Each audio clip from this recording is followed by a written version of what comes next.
Hello, and welcome to an Ouch Caliente reading session. Today we will be reading Alice in Wonderland by Lewis Carroll. Hope you enjoy. Chapter 1. Down the Rabbit Hole. Alice was beginning to get very tired of sitting by her sister on the bank, and of having nothing to do. Once or twice she had peeped into the book her sister was reading, but it had no pictures or conversations in it. And what is the use of a book, thought Alice, without pictures or conversations?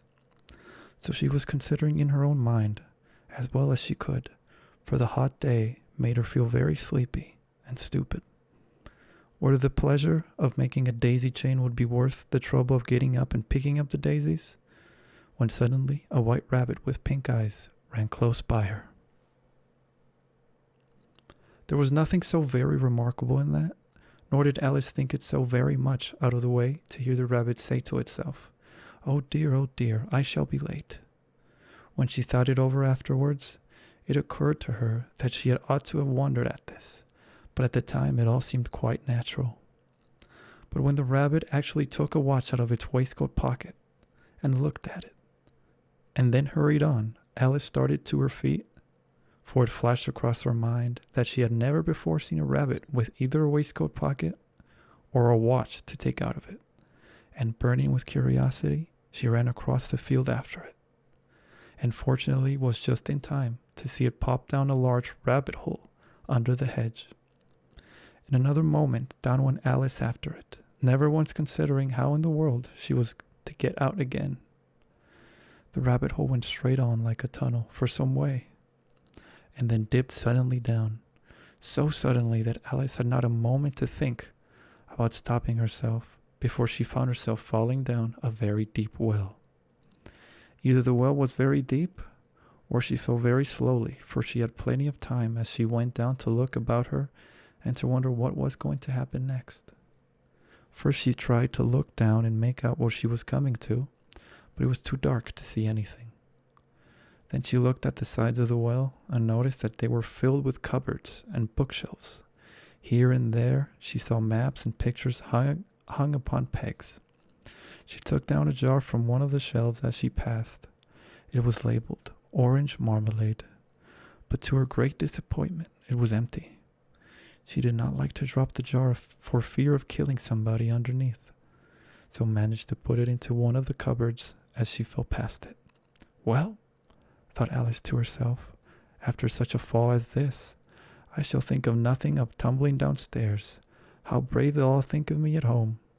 Why, I wouldn't say anything about it, even if I fell off the top of the house, which was very likely true. Down, down, down. Would the fall never come to an end? I wonder how many miles by this time, she said aloud. I must be getting somewhere near the center of the earth. Let me see. That would be 4,000 miles down, I think. For, you see, Alice had learned several things of this sort in her lessons in the schoolroom, and thought this was not a very good opportunity for showing off her knowledge, as there was no one to listen to her. Still, it was good practice to say it over. Yes, that's about the right distance. But then I wonder what latitude or longitude I've got to.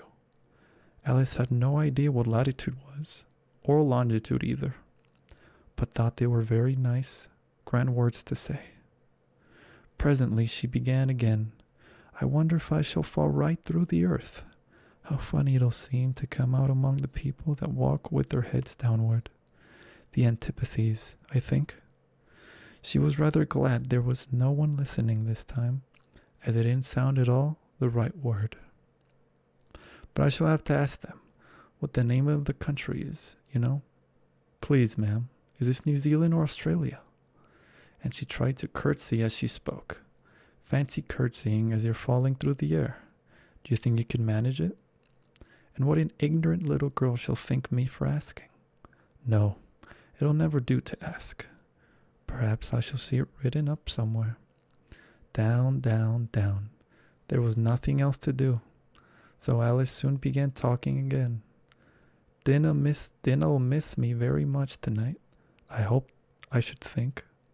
Dinah was the cat. I hope they'll remember her saucer of milk at tea time. Dinah, my dear, I wish you were down here with me. There are no mice in the air, I'm afraid, but you might catch a bat, and that's very like a mouse, you know? But do cats eat bats, I wonder? And here Alice began to get rather sleepy, and went on saying to herself in a dreamy sort of way, do cats eat bats? Do cats eat bats? And sometimes, do bats eat cats? For you see, as she couldn't answer either question, it didn't much matter which way she put it. She felt that she was dozing off, and had just begun to dream that she was walking hand in hand with Dinah, and saying to her very earnestly, now Dinah, tell me the truth. Did you ever eat a bat? When suddenly thump, thump, down she came upon a heap of sticks and dry leaves, and the fall was over. Alice was not a bit hurt, and she jumped up onto her feet in a moment. She looked up, but it was all dark overhead. Before her was another long passage, and the white rabbit was still in sight, hurrying down it. There was not a moment to be lost. Away went Alice like the wind, and was just in time to hear it say, as it turned a corner, "Ow, my ears and whiskers, how late it's getting."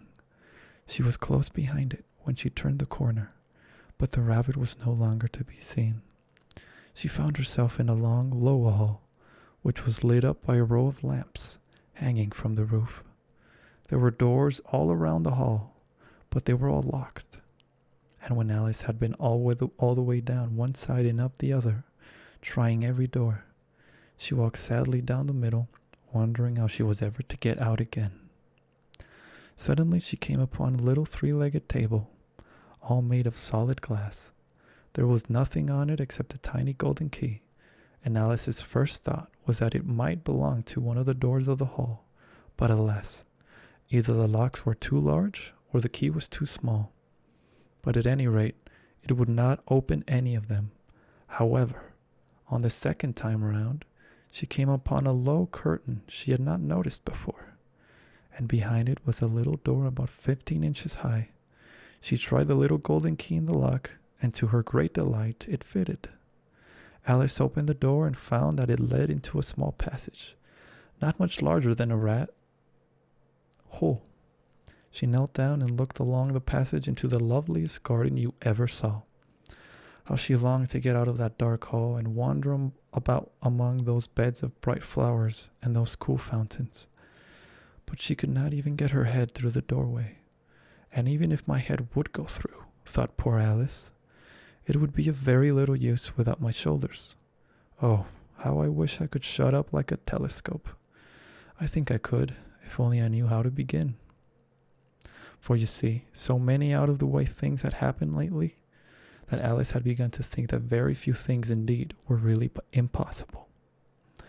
There seemed to be no use in waiting by the little door, so she went back to the table, half hoping she might find another key on it, or at any rate, a book of rules for shutting people up like telescopes. This time she found a little bottle on it, which certainly was not here before, said Alice, and around the neck of the bottle was a paper label, with the words "Drink Me," beautifully printed on it in large letters. It was all very well to say "Drink me," but the wise little Alice was not going to do that in a hurry. "No, I'll look first," she said, "and see whether it's marked poisoned or not." For she had read several nice little stories about children who had got burnt and eaten up by wild beasts, and other unpleasant things, all because they would not remember the simple rules their friends had taught them, such as that a red-hot poker will burn you if you hold it too long, and that if you cut your finger very deeply with a knife, it usually bleeds, and she had never forgotten that. If you drink much from a bottle marked poison, it is almost certain to disagree with you, sooner or later. However, this bottle was not marked poison, so Alice ventured to taste it, and finding it very nice, it had in fact a sort of mixed flavor of cherry tart, custard, pineapple, roast turkey, toffee, and hot buttered toast. She very soon finished it off. What a curious feeling, said Alice. I must be shutting up like a telescope. And so it was indeed. She was now only 10 inches high, and her face brightened up at the thought that she was now the right size for going through the little door into that lovely garden. First, however, she waited for a few minutes to see if she was going to shrink any further. She felt a little nervous about this, for it might end, said Alice to herself, in my going out altogether like a candle. I wonder what I should be like then. And she tried to fancy what the flame of a candle is like after the candle is blown out, for she could not remember ever having seen such a thing. For a while, finding that nothing more happened, she decided on going into the garden at once. But, alas, poor Alice! When she got to the door, she found she had forgotten the little golden key, and when she went back to the table for it, she found she could not possibly reach it. She could see it quite plainly through the glass, as she tried her best to climb up one of the legs of the table, but it was too slippery, and when she had tired herself out with trying, the poor little thing sat down and cried. Come, there's no use in crying like that, said Alice to herself, rather sharply. I advise you to leave off this minute. She generally gave herself very good advice, though she very seldom followed it. Sometimes she scolded herself so severely as to bring tears into her eyes, and once she remembered trying to box her own ears for having cheated herself in a game of croquet she was playing against herself. For this curious child was very fond of pretending to be two people. But it's no use now, thought poor Alice, to pretend to be two people. Why, there's hardly enough of me left to make one respectable person. Soon her eye fell on a little glass box that was lying under the table. She opened it, and found in it a very small cake, on which the words, "Eat me," were beautifully marked in currants. Well, I'll eat it, said Alice, and if it makes me grow larger, I can reach the key, and if it makes me grow smaller, I can creep under the door. So either way, I'll get into the garden, and I don't care which happens. She ate a little bit, and said anxiously to herself, which way, holding her hand on the top of her head to feel which way it was growing, and she was quite surprised to find that she remained the same size. To be sure, this generally happens when one eats cake. But Alice had got so much into the way of expecting nothing but out-of-the-way things to happen, that it seemed quite dull and stupid for life to go on in the common way. So she set to work, and very soon finished off the cake. Chapter 2. The Pool of Tears. Curiouser and curiouser, cried Alice. She was so much surprised that for the moment she quite forgot how to speak good English. Now I'm opening out like the largest telescope that ever was. Goodbye, feet. For when she looked down at her feet, she seemed to be almost out of sight. They were getting so far off. Oh, my poor little feet. I wonder who will put on your shoes and stockings for you now, dears. I'm sure I shan't be able. I shall be a great deal too far off to trouble myself about you. You must manage the best way you can. But I must be kind to them, thought Alice. Or perhaps they won't walk away. Or perhaps they won't walk the way I want to go. Let me see. I'll give them a new pair of boots every Christmas. And she went on planning to herself how she would manage it.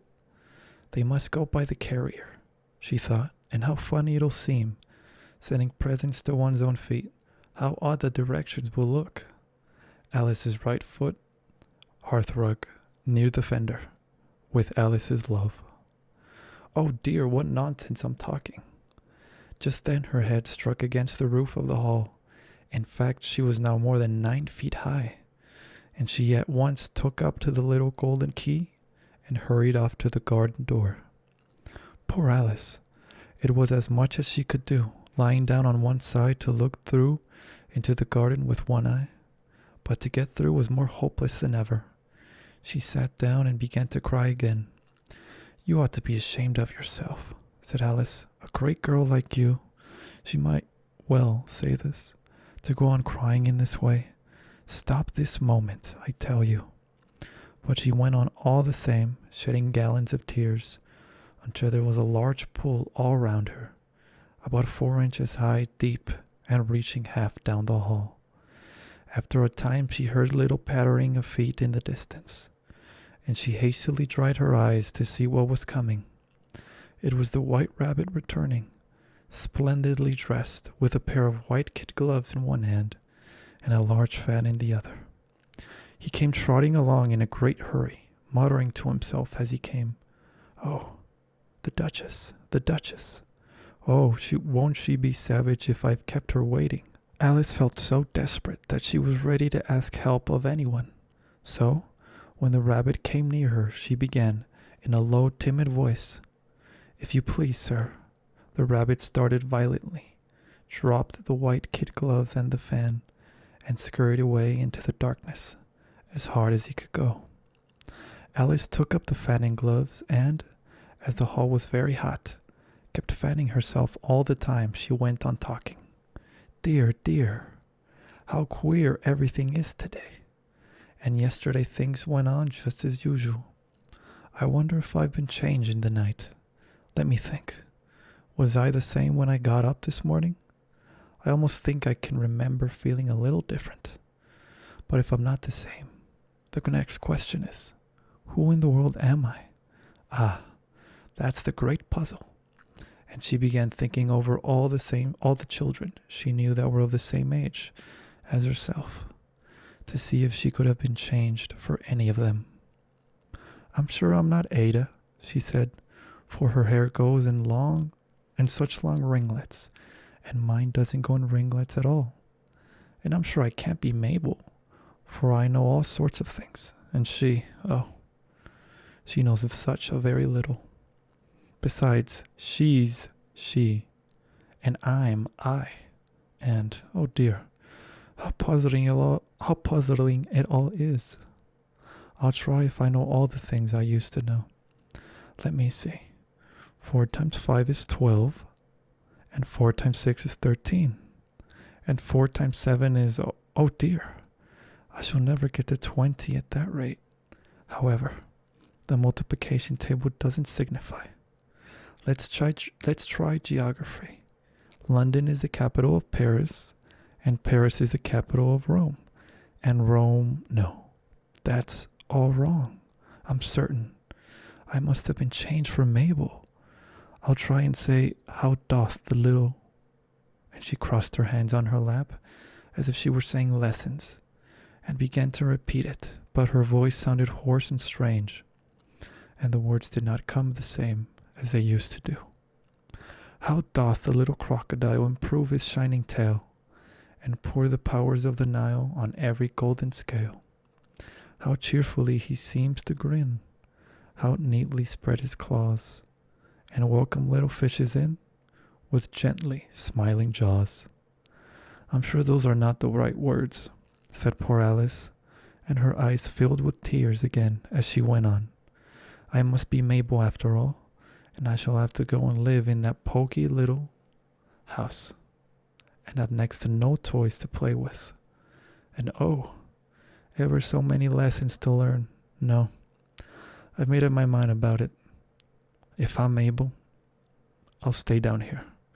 It'll be no use their putting their heads down and saying, 'Come up again, dear.' I shall only look up and say, 'Who am I then? Tell me that first. And then if I like being that person, I'll come up. If not, I'll stay down here till I'm somebody else.' But, oh dear," cried Alice with a sudden burst of tears, "I do wish they would put their heads down. I am so very tired of being all alone here." As she said this, she looked down at her hands, and was surprised to see that she had put on one of the rabbit's little white gloves while she was talking. "How can I have done that?" she thought. "I must be growing small again." She got up and went to the table to measure herself by it, and found that, as nearly as she could guess, she was now about 2 feet high, and was going on shrinking rapidly. She soon found out that the cause of this was the fan she was holding, and she dropped it hastily, just in time to avoid shrinking away altogether. That was a narrow escape, said Alice, a good deal frightened at the sudden change, but very glad to find herself still in existence. And now for the garden. And she ran with all speed back to the little door. But alas, the little door was shut again, and the little golden key was lying on the glass table as before. And things are worse than ever, thought the poor child, for I never was so small as this before, never. And I declare it's too bad, that it is. As she said those words, her foot slipped, and in another moment, splash, she was up to her chin in salt water. Her first idea was that she had somehow fallen into the sea, and in that case I can go back up by railway, she said to herself. Alice had been to the seaside once in her life, and had come to the general conclusion that wherever you go to on the English coast, you will find a number of bathing machines in the sea, some children digging in the sand with wooden spades, and then a row of lodging houses, and behind them a railway station. However, she soon made out that she was in the pool of tears, which she had wept when she was 9 feet high. I wish I hadn't cried so much, said Alice, as she swam about, trying to find her way out. I shall be punished for it now, I suppose, by being drowned in my own tears. That will be a queer thing, to be sure. However, everything is queer today. Just then she heard something splashing about in the pool a little way off, and she swam near to make out what it was. At first she thought it must be a walrus or a hippopotamus, but then remembered how small she was now, and she soon made out that it was only a mouse that had slipped in like herself. Would it be of any use now, thought Alice, to speak to this mouse? Everything is so out of the way down here that I should think very likely it can talk. At any rate, there's no harm in trying, so she began. Oh, mouse, do you know the way out of this pool? I'm very tired of swimming about here. Oh, mouse. Alice thought this must be the right way of speaking to a mouse. She had never done such a thing before, but she remembered having seen in her brother's Latin grammar, a mouse, of a mouse, to a mouse, a mouse, oh mouse. The mouse looked at her rather inquisitively, and seemed to her to wink with one of its little eyes, but it said nothing. Perhaps it doesn't understand English, thought Alice. I dare say it's a French mouse, come over with William the Conqueror. For with all her knowledge of history, Alice had no very clear notion about how long ago anything had happened, so she began, "Où est ma chatte?"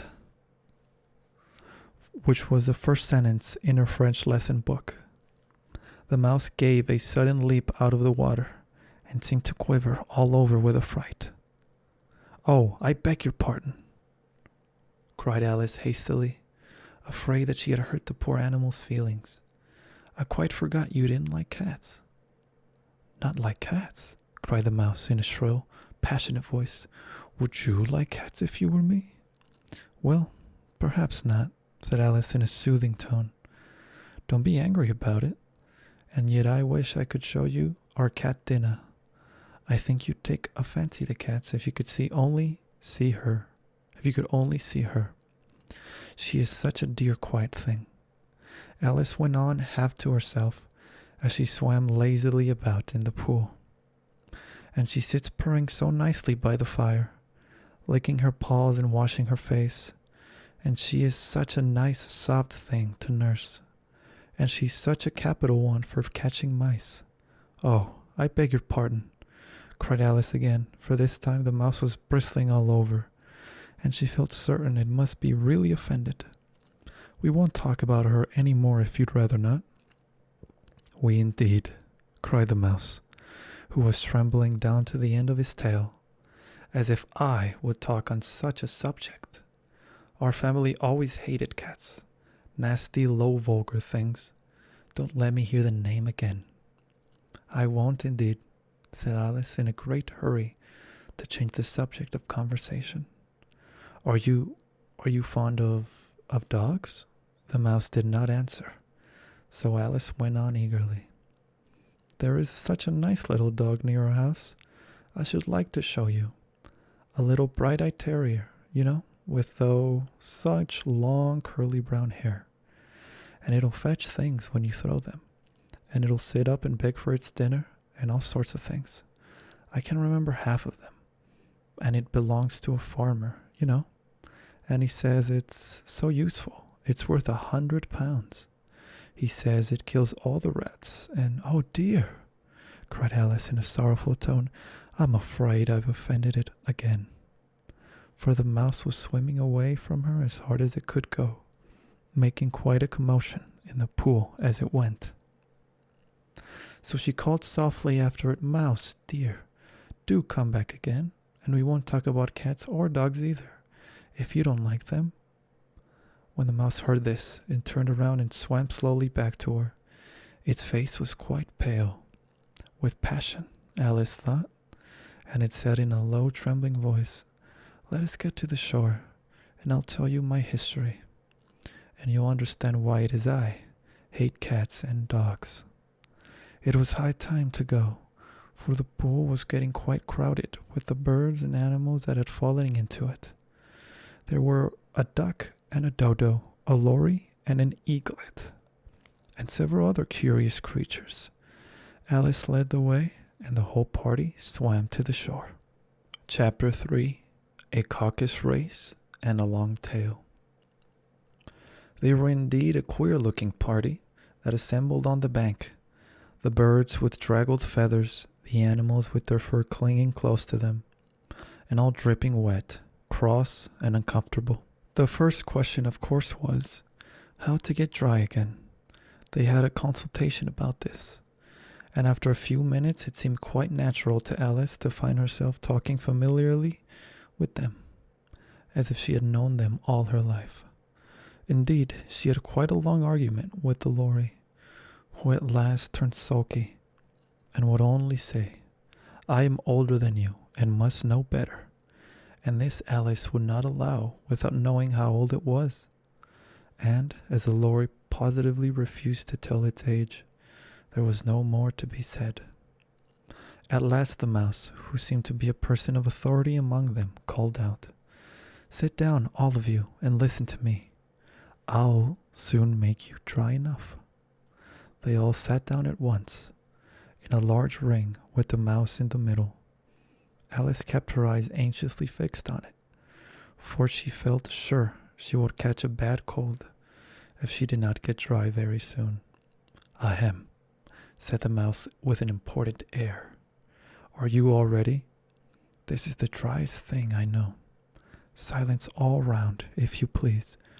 William the Conqueror, whose cause was favored by the Pope, was soon submitted to by the English, who wanted leaders, and had been of late much accustomed to usurpation and conquest. Edwin and Morcar, the Earls of Mercia and Northumbria. Oh, said the lory with a shiver. I beg your pardon, said the mouse, frowning but very politely. Did you speak? Not I, said the lory hastily. I thought you did, said the mouse. I proceed. Edwin and Morcar, the Earls of Mercia and Northumbria, declared for him, and even Stigand, the patriotic Archbishop of Canterbury, found it advisable. Found what? Said the duck. Found it, the mouse replied rather crossly. Of course you know what it means. I know what it means well enough. When I find a thing, said the duck, it's generally a frog or a worm. The question is, what did the Archbishop find? The mouse did not notice this question, but hurriedly went on. Found it advisable to go with Edgar Atheling to meet William and offer him the crown. William's conduct at first was moderate, but the insolence of his Normans. How are you getting on now, my dear? It continued, turning to Alice as it spoke. As wet as ever, said Alice in a melancholy tone. It doesn't seem to dry me at all. In that case, said the dodo solemnly, rising to its feet, I move that the meeting adjourn for the immediate adoption of more energetic remedies. Speak English, said the eaglet. I don't know the meaning of half those long words, and, what's more, I don't believe you do either. And the eaglet bent down its head to hide a smile. Some of the other birds tittered audibly. What I was going to say, said the dodo in an offended tone, was that the best thing to get us right would be a caucus race. What is a caucus race? Said Alice. Not that she wanted much to know, but the dodo had paused as if it thought that somebody ought to speak, and no one else seemed inclined to say anything. Why, said the dodo, the best way to explain it is to do it. And as you might like to try the thing yourself, some winter day I will tell you how the dodo managed it. First it marked out a race course in a sort of circle. The exact shape doesn't matter, it said.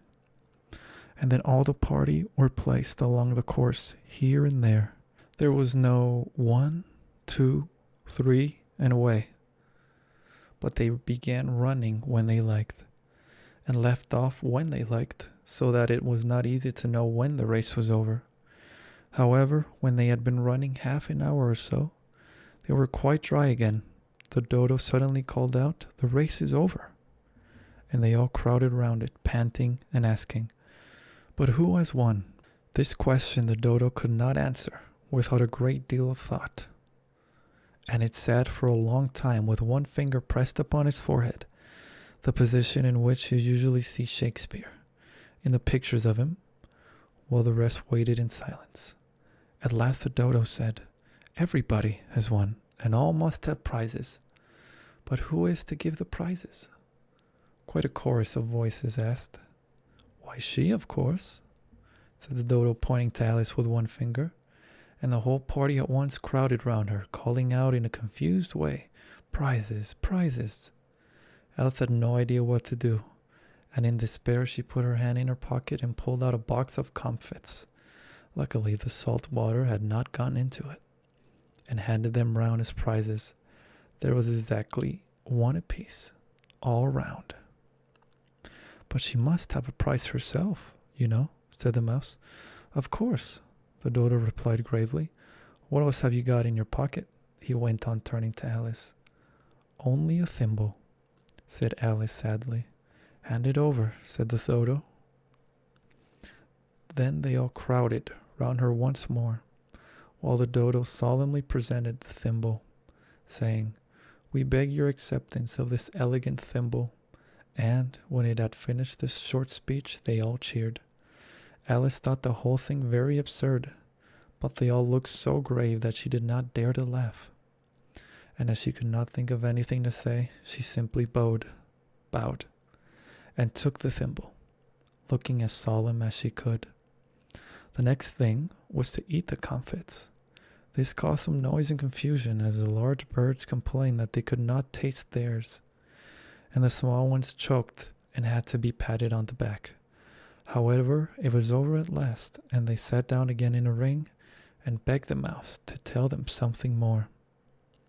"You promised to tell me your history, you know," said Alice, "and why it is you hate C and D," she added in a whisper, half afraid that it would be offended again.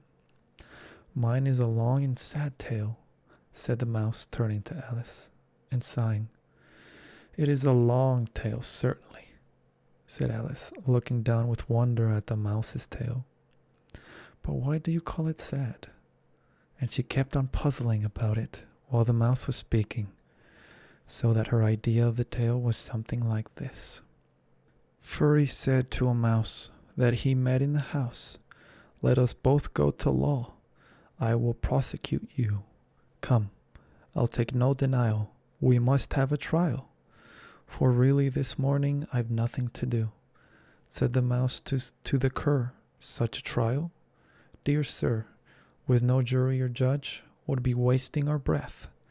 "I'll be judge, I'll be jury," said cunning old Fury. "I'll try the whole cause, and condemn you to death." "You are not attending," said the mouse to Alice severely.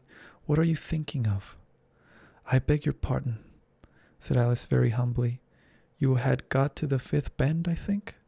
I had not, cried the mouse sharply and very angrily.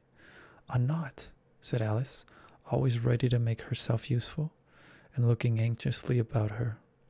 Oh, do let me help to undo it. I shall do nothing of the sort, said the mouse, getting up and walking away. You insult me by talking such nonsense. I didn't mean it, pleaded poor Alice, but you're so easily offended, you know.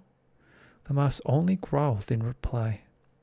Please come back and finish your story, Alice called after it, and the others all joined in chorus. Yes, please do. But the mouse only shook its head impatiently and walked a little quicker. What a pity it wouldn't say, sighed the lorry as soon as it was quite out of sight, and an old crab took the opportunity of saying to her daughter, Ah, my dear, let this be a lesson to you never to lose your temper. Hold your tongue, Ma, said the young crab, a little snappishly. You're enough to try the patience of an oyster. I wish I had our dinner here, I know I do, said Alice aloud, addressing nobody in particular. She'd soon fetch it back. And who is dinner, if I might venture to ask the question, said the lorry. Alice replied eagerly, for she was always ready to talk about her pet. Dinner's our cat, and she's such a capital one for catching mice, you can't think. And oh, I wish you could see her after the birds.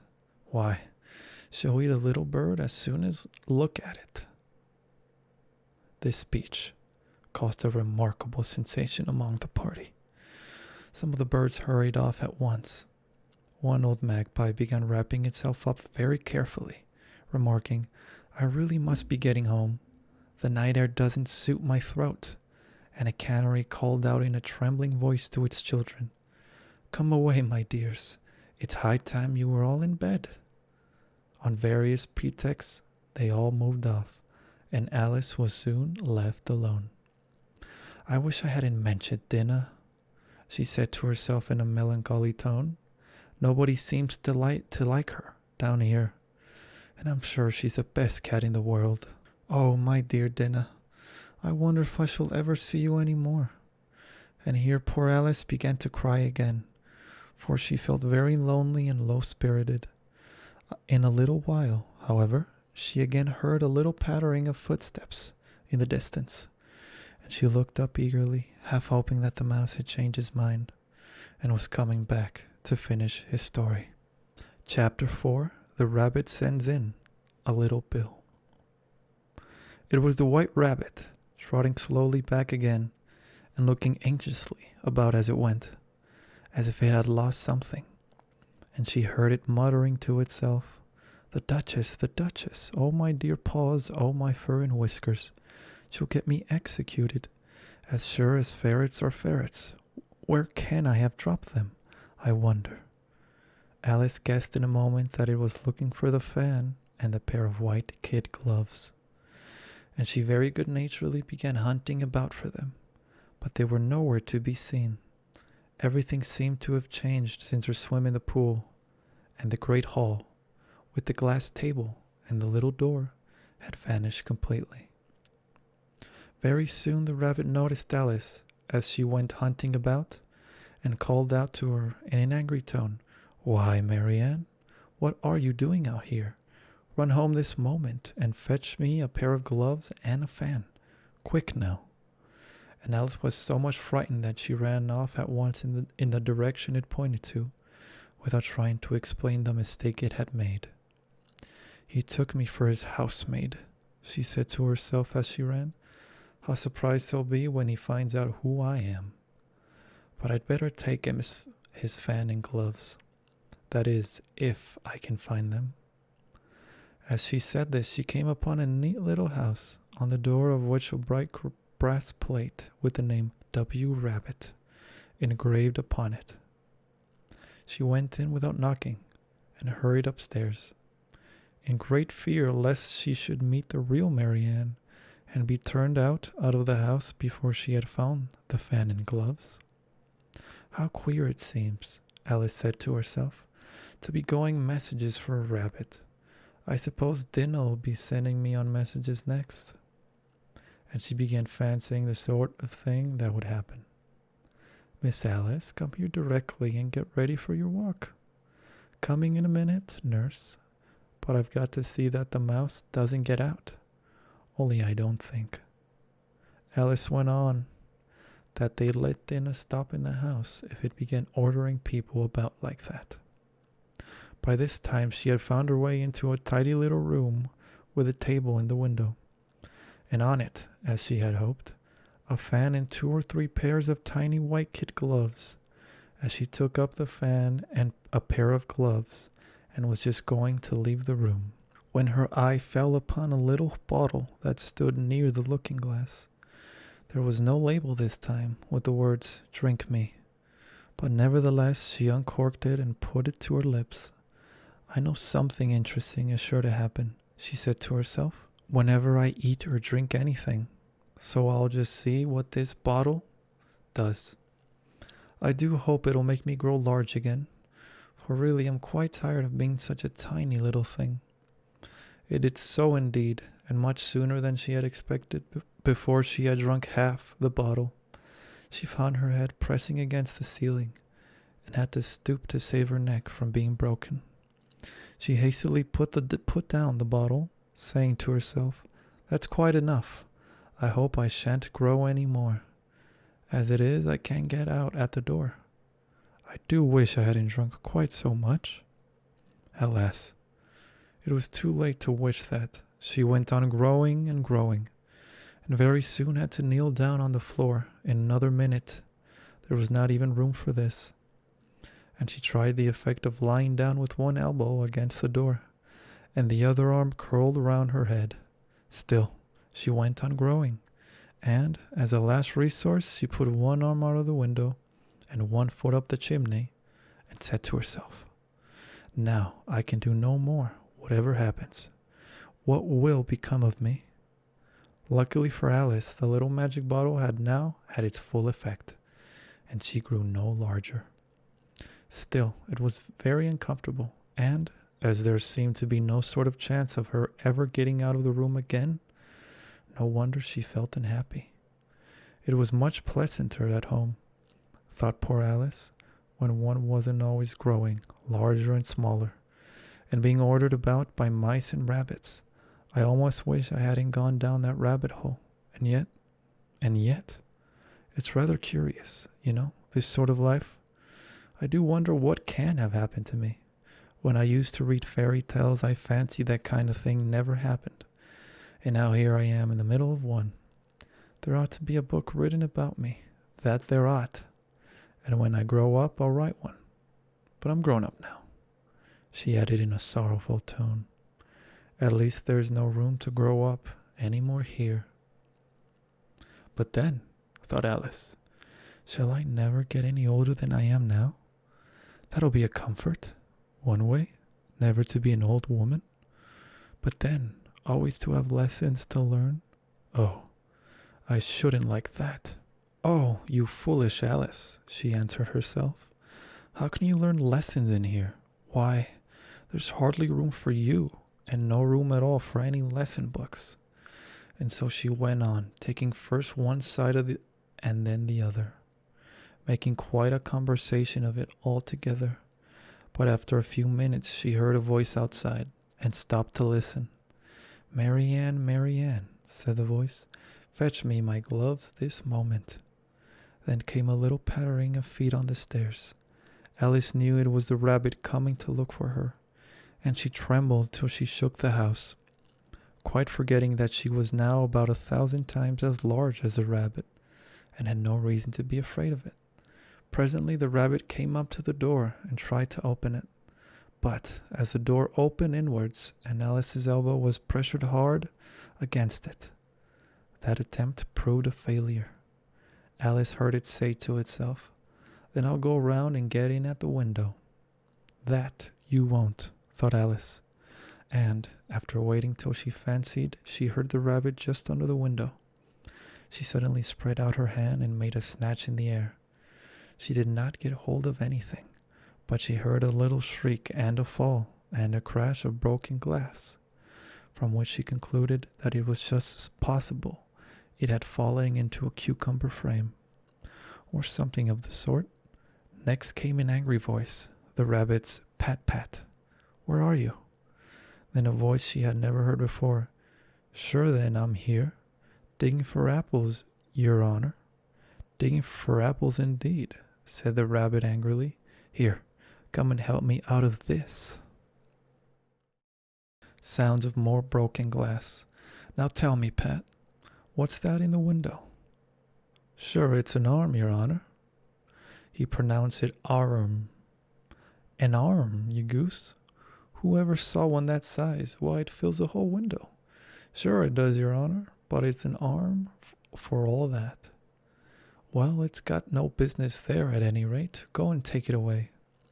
There was a long silence after this, and Alice could only hear whispers now and then, such as, Sure, I don't like it, your honor, at all, at all. Do as I tell you, you coward. And at last she spread out her hand again and made another snatch in the air. This time there were 2 little shrieks, and more sounds of broken glass. What a number of cucumber frames there must be, thought Alice. I wonder what they'll do next. As for pulling me out of the window, I only wish they could. I'm sure I don't want to stay in here any longer.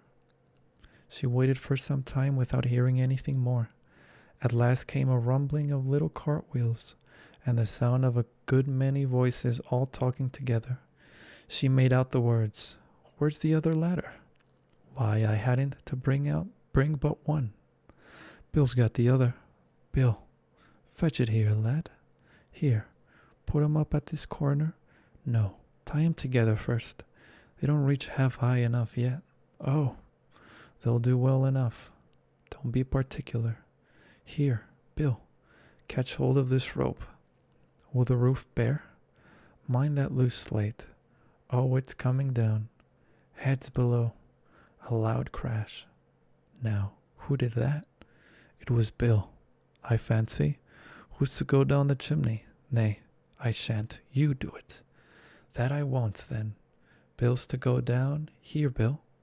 The master says you're to go down the chimney. Oh, so Bill's got to come down the chimney? Has he? Said Alice to herself.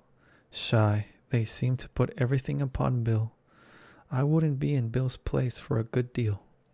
This fireplace is narrow, to be sure, but I think I can kick a little. So she drew her foot as far down the chimney as she could, and waited till she heard a little animal. She couldn't guess of what sort it was, scratching and scrambling about in the chimney close above her, then saying to herself, This is Bill. She gave one sharp kick and waited to see what would happen next. The first thing she heard was a general chorus of, There goes Bill. Then the rabbit's voice along, Catch him, you by the hedge. Then silence, and then another confusion of voices. Hold up his head. Brandy now, don't choke him. How was it, old fellow? What happened to you? Tell us all about it. Last came a little feeble, squeaking voice. That's Bill, thought Alice. Well, I hardly know. No more, thank ye, I'm better now. But I'm a deal too flustered to tell you. All I know is something comes at me like a jack-in-the-box, and up I goes like a skyrocket. So you did, old fellow, said the others. We must burn the house down, said the rabbit's voice, and Alice called out as loud as she could, If you do, I'll set dinner at you. There was dead silence instantly, and Alice thought to herself, I wonder what they will do next. If they had any sense, they'd take the roof off.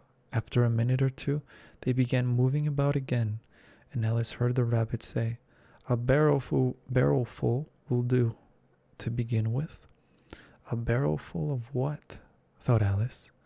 But she had not long to doubt, for the next moment a shower of little pebbles came rattling in at the window. Some of them hit her in the face. I'll put a stop to this, she said to herself, and shouted, You'd better not do that again, which produced another dead silence. Alice noticed with some surprise that the pebbles were all turning into little cakes, as they lay on the floor. And a bright idea came into her head. If I eat one of these cakes, she thought, it's sure to make some change in my size, as it can't possibly make me larger. It must make me smaller, I suppose. So she swallowed one of the cakes and was delighted to find that she began shrinking directly. As soon as she was small enough to get through the door, she ran out of the house and found quite a crowd of little animals and birds waiting outside. The poor little lizard Bill was in the middle, being held up by 2 guinea pigs who were giving it something out of a bottle. They all made a rush at Alice the moment she appeared, but she ran off as hard as she could and soon found herself safe in thick wood.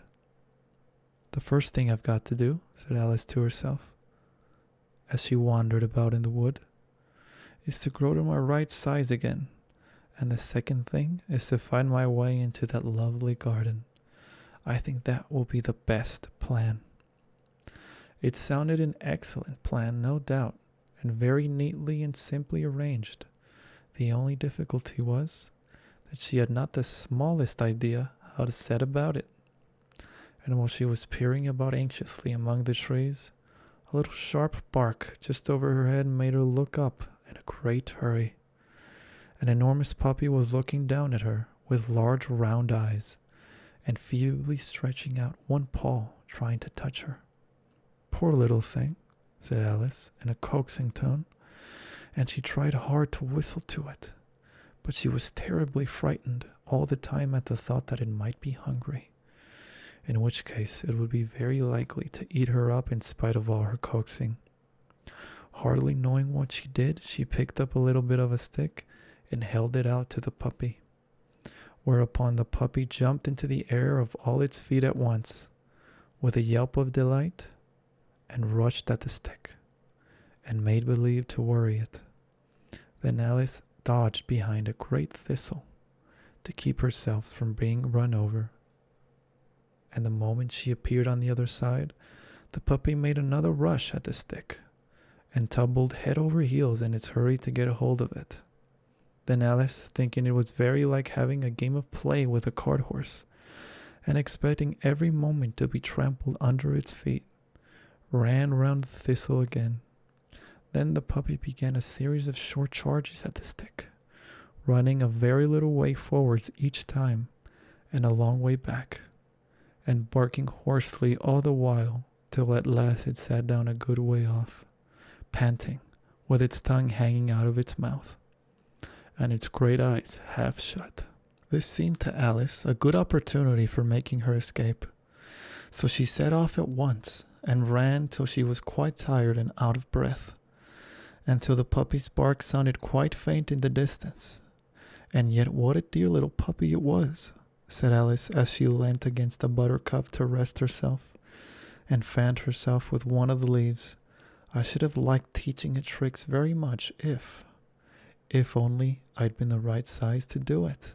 Oh dear, I'd nearly forgotten that I've got to grow up again. Let me see. How is it to be managed? I suppose I ought to eat or drink something or other? The great question certainly was what.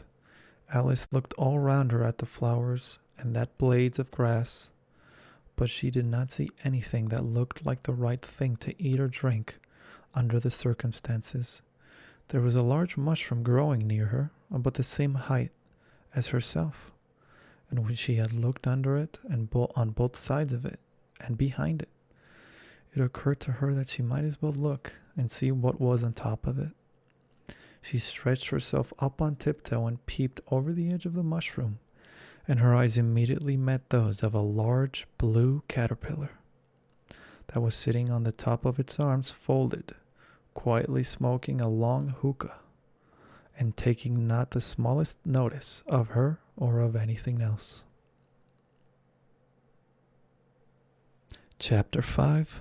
Advice from a Caterpillar. The caterpillar and Alice looked at each other for some time in silence. At last the caterpillar took the hookah out of its mouth and addressed her in a languid, sleepy voice.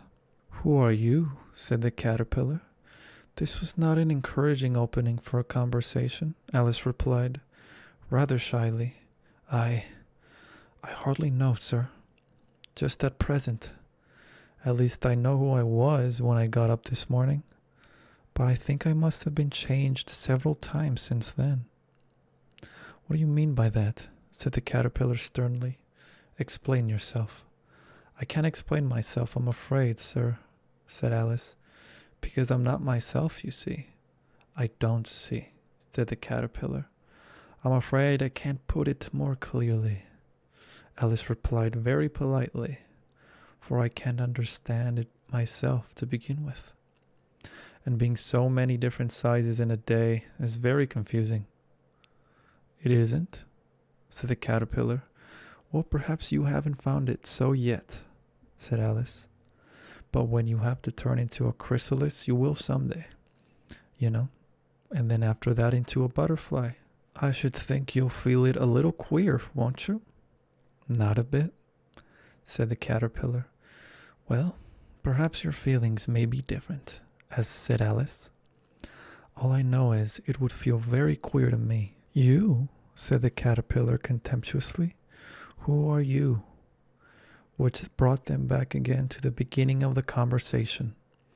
Alice felt a little irritated at the caterpillar's making such very short remarks, and she drew herself up and said, very gravely, I think you ought to tell me who you are first. Why? Said the caterpillar.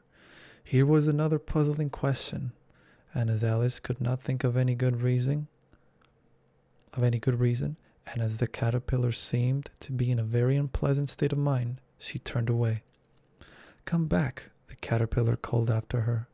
I've got something important to say. This sounded promising, certainly. Alice turned and came back again. Keep your temper, said the caterpillar. Is that all? Said Alice, swallowing down her anger as well as she could. No, said the caterpillar. Alice thought she might as well wait, as she had nothing else to do, and perhaps after all it might tell her something worth hearing. For minutes it puffed away without speaking, but at last it unfolded its arms, took the hookah out of its mouth again, and said, So you think you've changed, do you? I'm afraid I am, sir, said Alice. I can't remember things as I used to, and I don't keep the same size for 10 minutes together. Can't remember what things, said the caterpillar.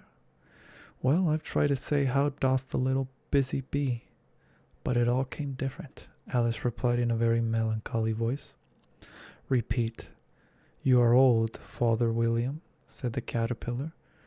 Alice folded her hands and began. You are old, Father William, the young man said, and your hair has become very white, and yet you incessantly stand on your head.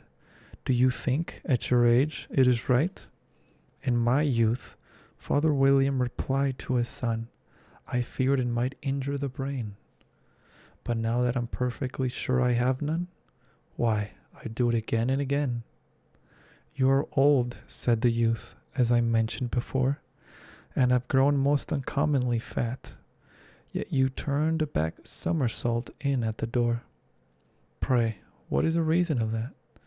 In my youth, said the sage, as he shook his grey locks, I kept all my limbs very supple by the use of this ointment. 1 shilling the box. Allow me to sell you a couple. You are old, said the youth, and your jaws are too weak for anything tougher than sweat. Yet you finish the goose with the bones and the beak.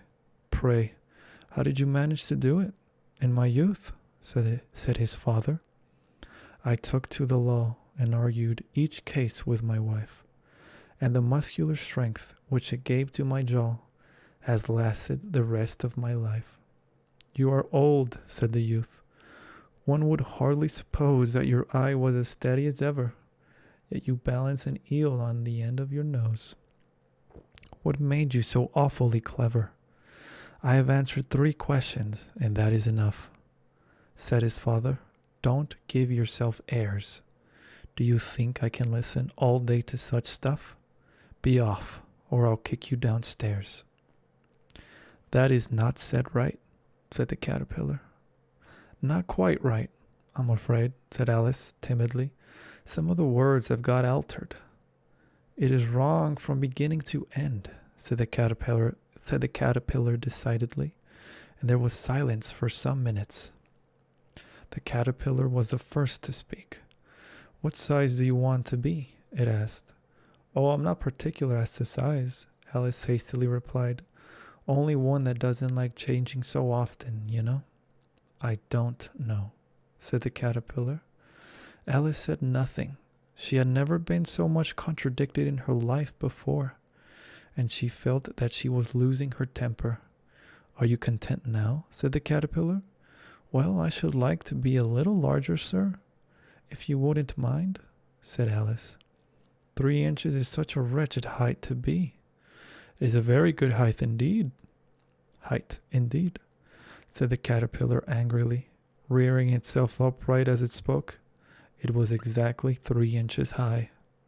But I'm not used to it, pleaded poor Alice in a piteous tone, and she thought of herself. I wish the creatures wouldn't be so easily offended. You'll get used to it in time, said the caterpillar, and it put the hookah into its mouth and began smoking again. This time Alice waited patiently until it chose to speak again. In a minute or two, the caterpillar took the hookah out of its mouth and yawned once or twice, and shook itself. Then it got down off the mushroom and crawled away in the grass, merely remarking as it went, one side will make you grow taller, and the other side will make you grow shorter. One side of what? The other side of what? Thought Alice to herself. Of the mushroom, said the caterpillar, just as if she had asked it out loud. And in another moment it was out of sight. Alice remained looking thoughtfully at the mushroom for a minute, trying to make out which were the two sides of it, and as it was perfectly round, she found this a very difficult question. However, at last she stretched her arms round it as far as they would go, and broke off a bit of the edge with each hand. And now which is which? She said to herself, and nibbled a little of the right hand bit to try the effect. The next moment she felt a violent blow underneath her chin. It had struck her foot. She was a good deal frightened by this very sudden change, but she felt that there was no time to be lost. As she was shrinking rapidly, so she set to work at once to eat some of the other bit. Her chin was pressed so closely against her foot that there was hardly room to open her mouth. But she did it at last, and managed to swallow a morsel of the left-hand bit. Come, my head's free at last, said Alice in a tone of delight, which changed into alarm in another moment, when she found that her shoulders were nowhere to be found. All she could see when she looked down was an immense length of neck, which she seemed to rise like a stalk out of a sea of green leaves that lay far below her. What can all that green stuff be? Said Alice. And where have my shoulders got to? And oh, my poor hands, how is it I can't see you? She was moving them about as she spoke, but no result seemed to follow, except a little shaking among the distant green leaves. As there seemed to be no chance of getting her hands up to her head, she tried to get her head down to them, and was delighted to find that her neck would bend about as easily in any direction, like a serpent. She had just succeeded in curving it down like a graceful zigzag, and was going to dive in among the leaves, which she found to be nothing but the tops of the trees under which she had been wandering, when a sharp hiss made her draw back in a hurry. A large pigeon had flown into her face, and was beating her violently with its wings. Serpent! Screamed the pigeon. I'm not a serpent, said Alice indignantly. Let me alone. Serpent, I say again, repeated the pigeon, but in a more subdued tone, and added with a kind of sob, I've tried every way, and nothing seems to suit them. I haven't the least idea what you're talking about, said Alice. I've tried the roots of trees, and I've tried banks, and I've tried hedges. The pigeon went on, without attending to her. But those serpents, there's no pleasing them. Alice was more and more puzzled, but she thought there was no use in saying anything more till the pigeon had finished. As if it wasn't trouble enough hatching the eggs, said the pigeon. But I must be on the lookout for serpents night and day. Why, I haven't had a wink of sleep these 3 weeks.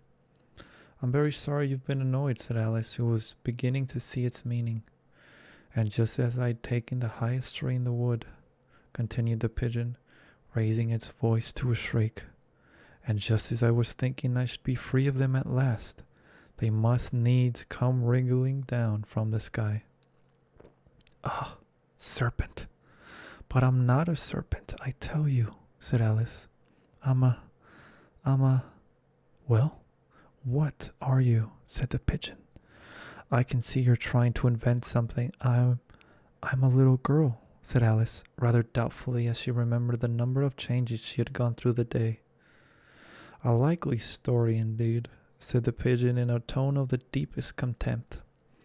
I've seen a good many little girls in my time, but never one with such a neck as that. No, you're a serpent, and there's no denying it. I suppose you'll be telling me next that you never tasted an egg. I have tasted eggs, certainly, said Alice, who was a very truthful child. But little girls eat eggs quite as much as serpents do, you know. I don't believe it, said the pigeon. But if they do, why then they're a kind of serpent. That's all I can say. This was such a new idea to Alice that she was quite silent for a minute or two, which gave the pigeon the opportunity of adding, You're looking for eggs, I know that well enough. And what does it matter to me whether you're a little girl or a serpent? It matters a good deal to me, said Alice hastily. But I'm not looking for eggs. As it happens, and if I was, I shouldn't want yours. I don't like them raw. Well, be off then, said the pigeon in a sulky tone, as it settled down again into its nest. Alice crouched down among the trees as well as she could, for her neck kept getting entangled among the branches, and every now and then she had to stop and untwist it. After a while she remembered that she still held the pieces of mushroom in her hands, and she set to work very carefully, nibbling first at one and then at the other, and growing sometimes taller and sometimes shorter, until she had succeeded in bringing herself down to her usual height. It was so long since she had been anything near the right size that it felt quite strange at first, but she got used to it in a few minutes, and began talking to herself as usual. Come, there's half my plan done now.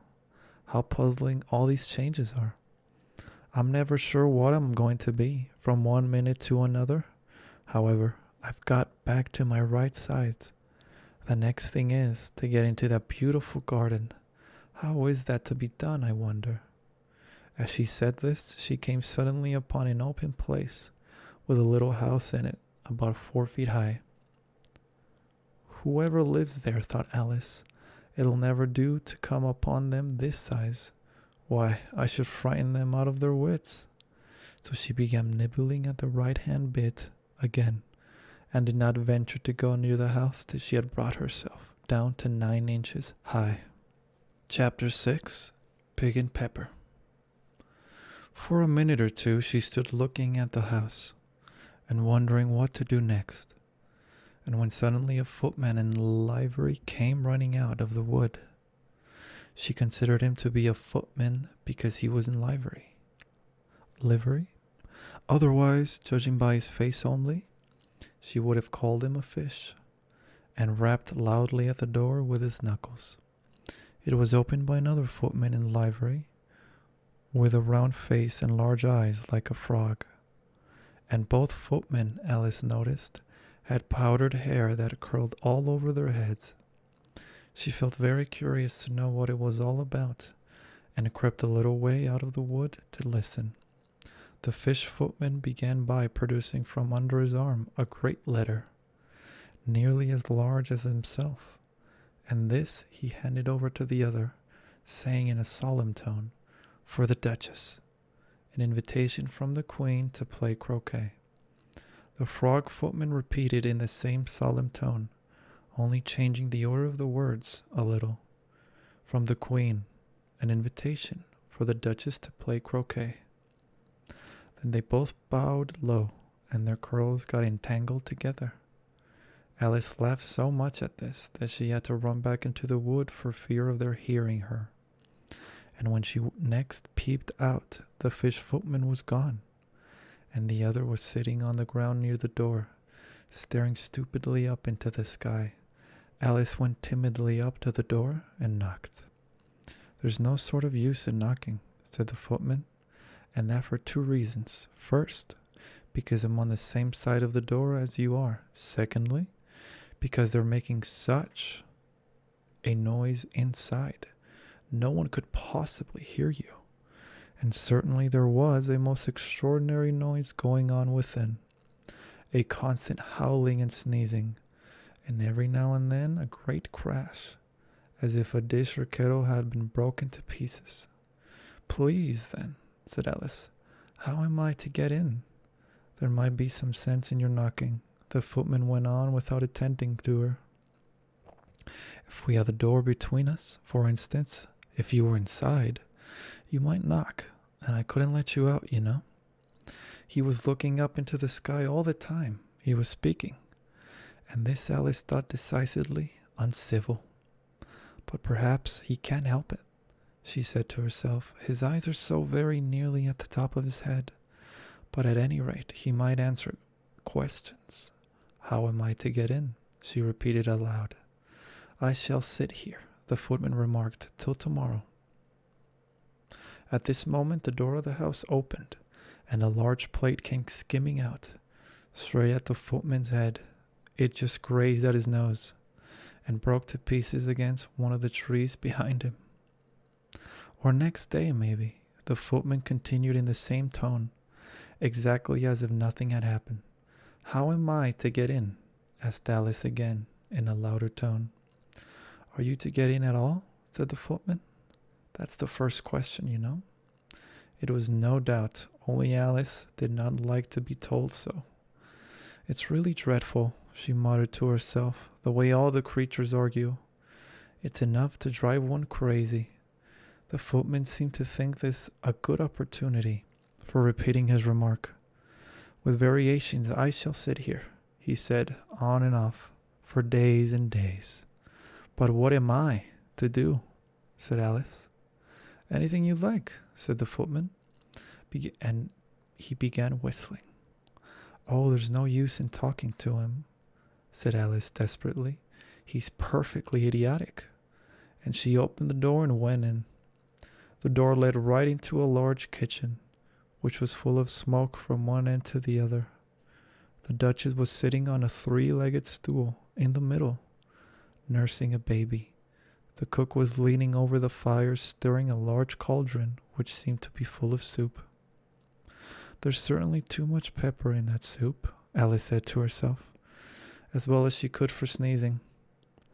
There was certainly too much of it in the air. Even the Duchess sneezed occasionally, and as for the baby, it was sneezing and howling alternately without a moment's pause. The only things in the kitchen that did not sneeze were the cook and a large cat which was sitting on the hearth and grinning from ear to ear. "Please, would you tell me," said Alice a little timidly, for she was not quite sure whether it was good manners for her to speak first, "why your cat grins like that?" "It's a Cheshire cat," said the Duchess, "and that's why. Pig." She said the last word with such sudden violence that Alice quite jumped, but she saw in another moment that it was addressed to the baby and not to her. So she took courage and went on again. "I didn't know that Cheshire cats always grinned. In fact, I didn't know that cats could grin." "They all can," said the Duchess, "and most of them do." "I don't know of any that do," Alice said very politely, feeling quite pleased to have got into a conversation. "You don't know much," said the Duchess, "and that's a fact." Alice did not at all like the tone of this remark, and thought it would be as well to introduce some other subject of conversation.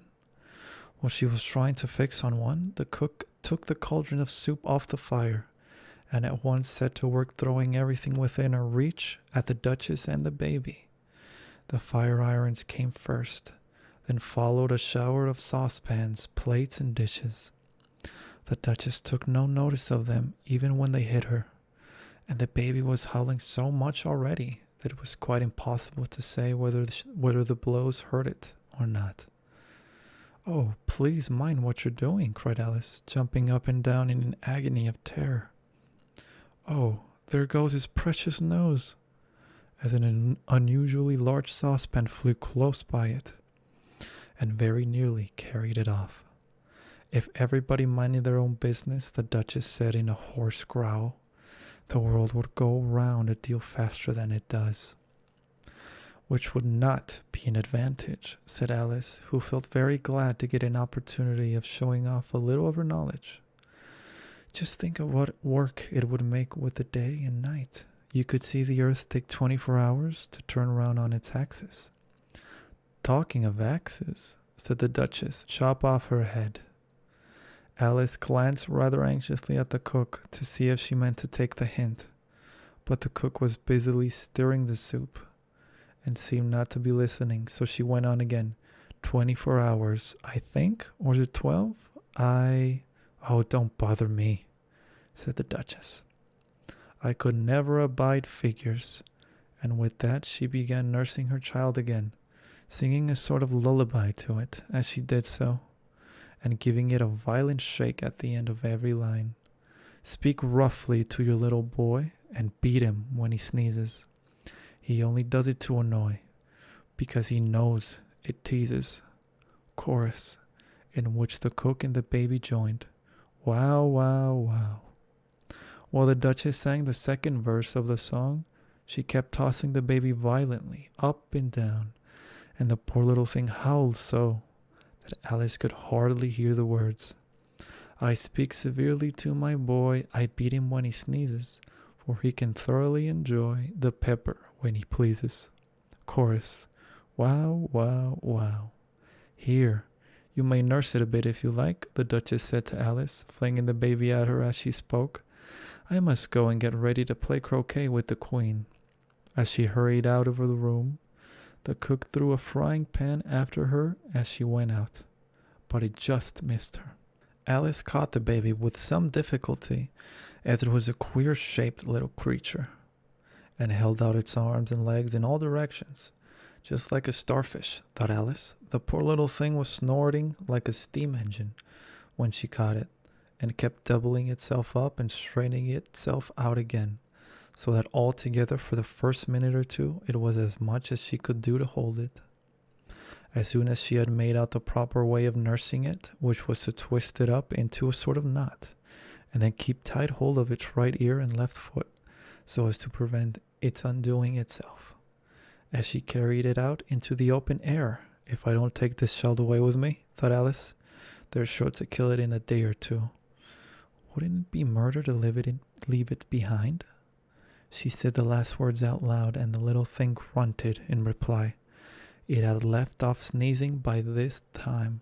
"Don't grunt," said Alice. "That's not at all a proper way of expressing yourself." The baby grunted again, and Alice looked very anxiously into its face to see what was the matter with it. There could be no doubt that it had a very turned-up nose, much more like a snout than a real nose. Also, its eyes were getting extremely small for a baby. Altogether, Alice did not like the look of the thing at all. But perhaps it was only sobbing, she thought, and looked into its eyes again to see if there were any tears. No, there were no tears. "If you're going to turn into a pig, my dear," said Alice seriously, "I'll have nothing more to do with you. Mind now." The poor little thing sobbed again, or grunted. It was impossible to say which, and they went on for some while in silence. Alice was just beginning to think to herself, "Now, what am I to do with this creature when I get it home?" when it grunted again, so violently that she looked down into its face in some alarm. This time there could be no mistake about it. It was neither more nor less than a pig, and she felt that it would be quite absurd for her to carry it further. So she set the little creature down and felt quite relieved to see it trot away quietly into the wood. If it had grown up, she said to herself, it would have made a dreadfully ugly child, but it makes a rather handsome pig, I think. And she began thinking over other children she knew who might do very well as pigs, and was just saying to herself, if only one knew the right way to change them, when she was a little startled by seeing the Cheshire Cat sitting on a bough of a tree a few yards off. The cat only grinned when it saw Alice. It looked good-natured, she thought. Still, it had very long claws and a great many teeth, so she felt that it ought to be treated with respect. Cheshire Puss, she began rather timidly, as she did not at all know whether it would like the name. However, it only grinned a little wider. Come, it's please so far, thought Alice. And she went on, would you tell me, please, which way I ought to go from here? That depends on a good deal on where you want to get to, said the cat. I don't much care where, said Alice. Then it doesn't matter which way you go, said the cat. So long as I get somewhere, Alice added as an explanation. Oh, you're sure to do that, said the cat, if you only walk long enough. Alice felt that this could not be denied, so she tried another question. What sort of people live about here? In that direction, the cat said, waving its right paw round. Lives in a hatter, and in that direction, waving the other paw, lives a March hare. Visit either you like, they're both mad. But I don't want to go among mad people, Alice remarked. Oh, you can't help that, said the cat. We're all mad here. I'm mad, you're mad. How do you know I'm mad? Said Alice. You must be, said the cat, or you wouldn't have come here. Alice didn't think that proved it at all. However, she went on, and how do you know that you're mad? To begin with, said the cat, a dog's not mad. You grant that? I suppose so, said Alice. Well then, the cat went on, you see, a dog growls when it's angry, and wags its tail when it's pleased. Now I growl when I'm pleased, and wag my tail when I'm angry. Therefore, I'm mad. I call it purring, not growling, said Alice. Call it what you like, said the cat. Do you play croquet with the queen today? I shouldn't like it very much, but I haven't been invited yet. You'll see me there, said the cat, and vanished. Alice was not much surprised at this. She was getting so used to queer things happening. While she was looking at the place where it had been, it suddenly appeared again. By the by, what became of the baby? Said the cat. I'd nearly forgotten to ask. It turned into a pig, Alice quietly said, just as if it had come back in a natural way. I thought it would, said the cat, and vanished again. Alice waited a little, half expecting to see it again, but it did not appear, and after a minute or two she walked on in the direction in which the March hare was said to live. I've seen hatters before, she said to herself. The March hare will be much the most interesting. And perhaps as this is May, it won't be raving mad. At least not so mad as it was in March. As she said this, she looked up, and there was the cat again, sitting on a branch of a tree. Did you say pig or fig? Said the cat. I said pig, replied Alice. And I wish you wouldn't keep appearing and vanishing so suddenly. You make one quite giddy. All right, said the cat. And this time it vanished quite slowly, beginning with the end of the tail and ending with the grin, which remained some time after the rest of it had gone. Well, I've often seen a cat without a grin, thought Alice, but a grin without a cat? It's the most curious thing I've ever saw in my life. She had not gone much farther before she came in sight of the house of the March hare. She thought it must be the right house, because the chimneys were shaped like ears and the roof was thatched with fur. It was so large a house that she did not like to go near till she had nibbled some more of the left-hand bit of mushroom and raised herself to about 2 feet high. Even then she walked up towards it rather timidly, saying to herself, "Suppose it should be raving mad after all. I almost wish I'd gone to see the Hatter instead." Chapter 7. A Mad Tea Party. There was a table set out under a tree in front of the house, and the March Hare and the Hatter were having a tea at it. A dormouse was sitting between them, fast asleep, and the other two were using it as a cushion, resting their elbows on it and talking over its head. Very uncomfortable for the dormouse, thought Alice. Only as it's asleep, I suppose it doesn't mind. The table was a large one, but the three were all crowded together at one corner of it. "No room, no room," they cried out when they saw Alice coming. "There's plenty of room," said Alice indignantly, and she sat down in a large armchair at one end of the table. "Have some wine," the March Hare said in an encouraging tone. Alice looked all round the table, but there was nothing on it but tea. "I don't see any wine," she remarked. "There isn't any," said the March Hare. "Then it wasn't very civil of you to offer it," said Alice angrily. "It wasn't very civil of you to sit down without being invited," said the March Hare. "I didn't know it was your table," said Alice. "It's laid for a great many more than 3. "Your hair wants cutting," said the Hatter. He had been looking at Alice for some time with great curiosity, and this was his first speech. "You should learn not to make personal remarks," Alice said with some severity. "It's very rude."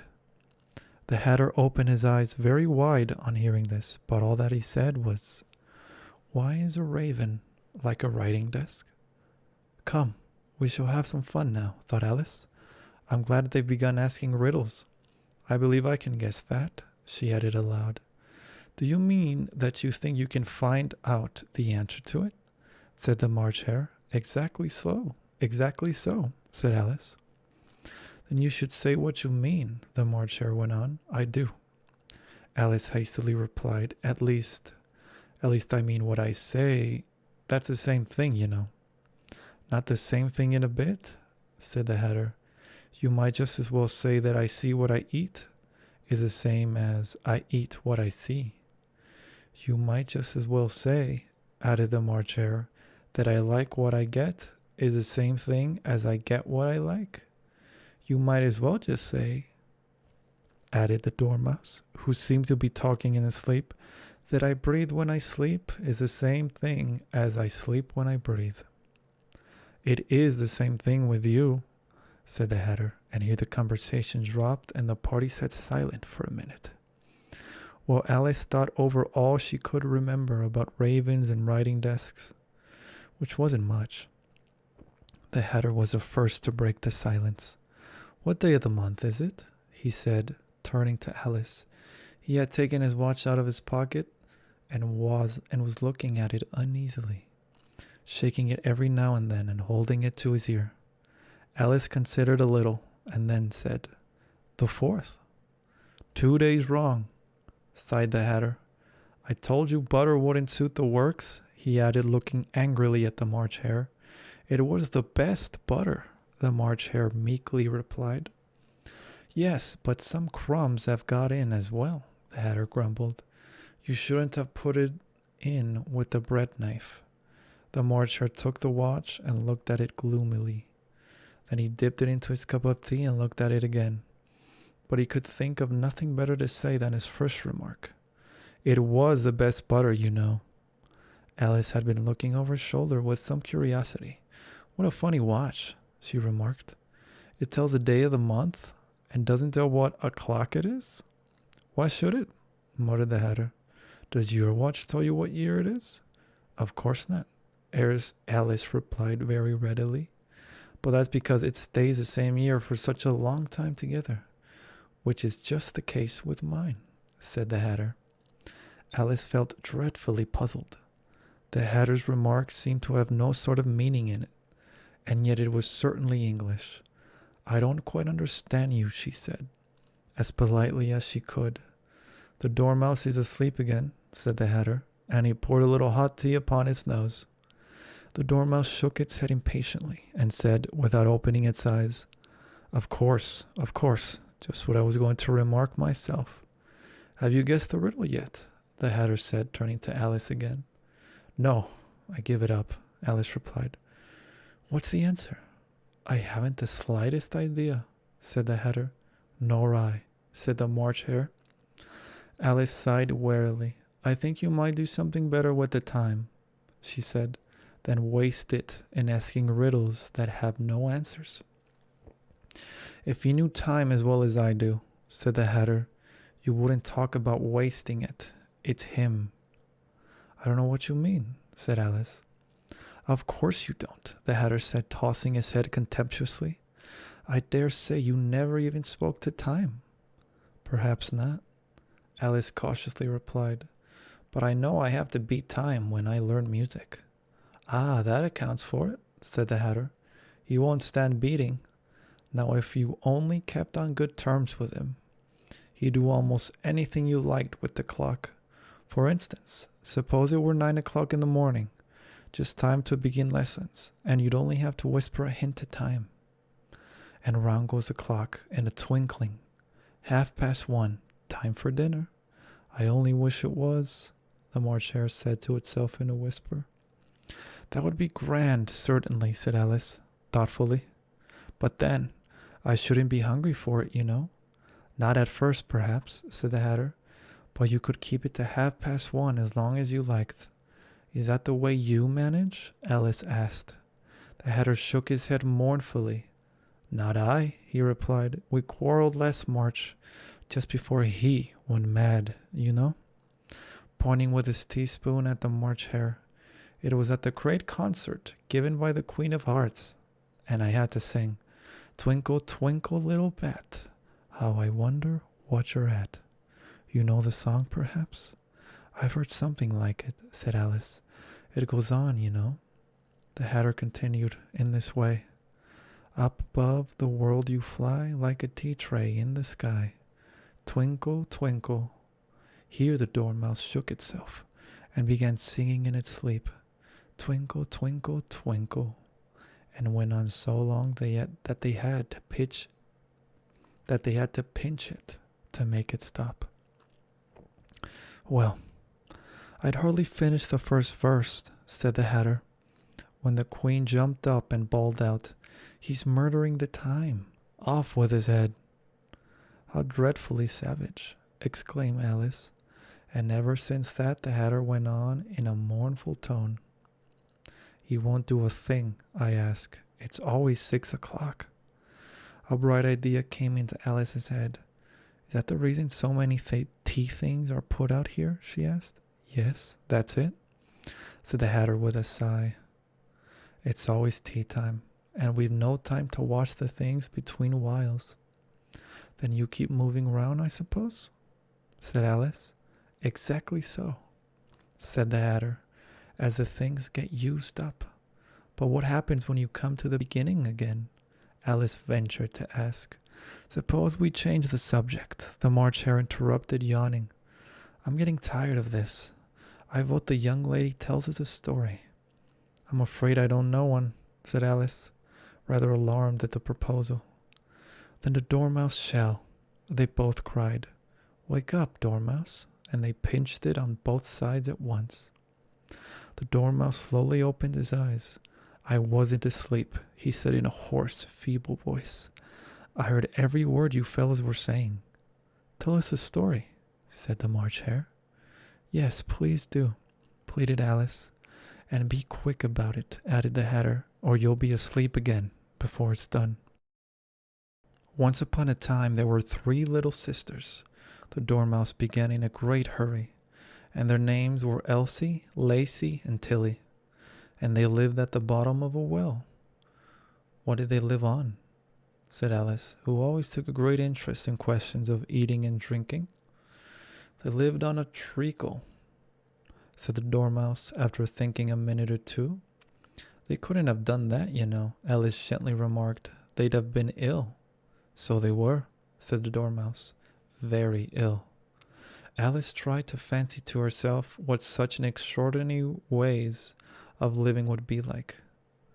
But it puzzled her too much, so she went on. But why did they live at the bottom of a well?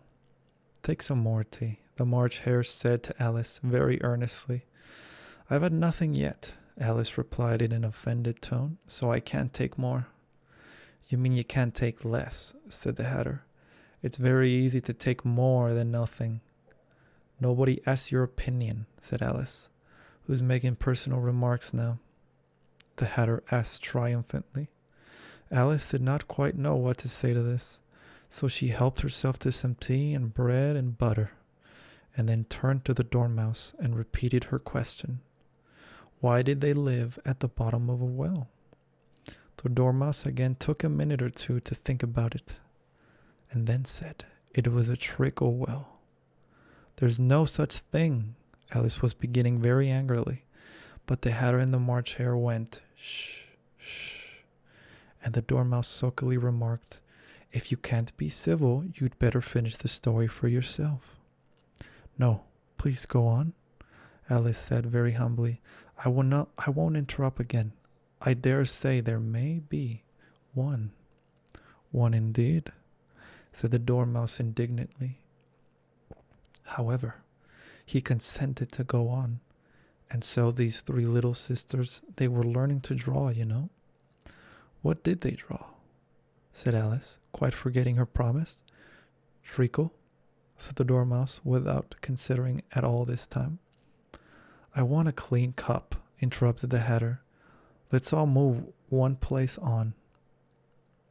He moved on as he spoke, and the Dormouse followed him. The March Hare moved into the Dormouse's place, and Alice rather unwillingly took the place of the March Hare.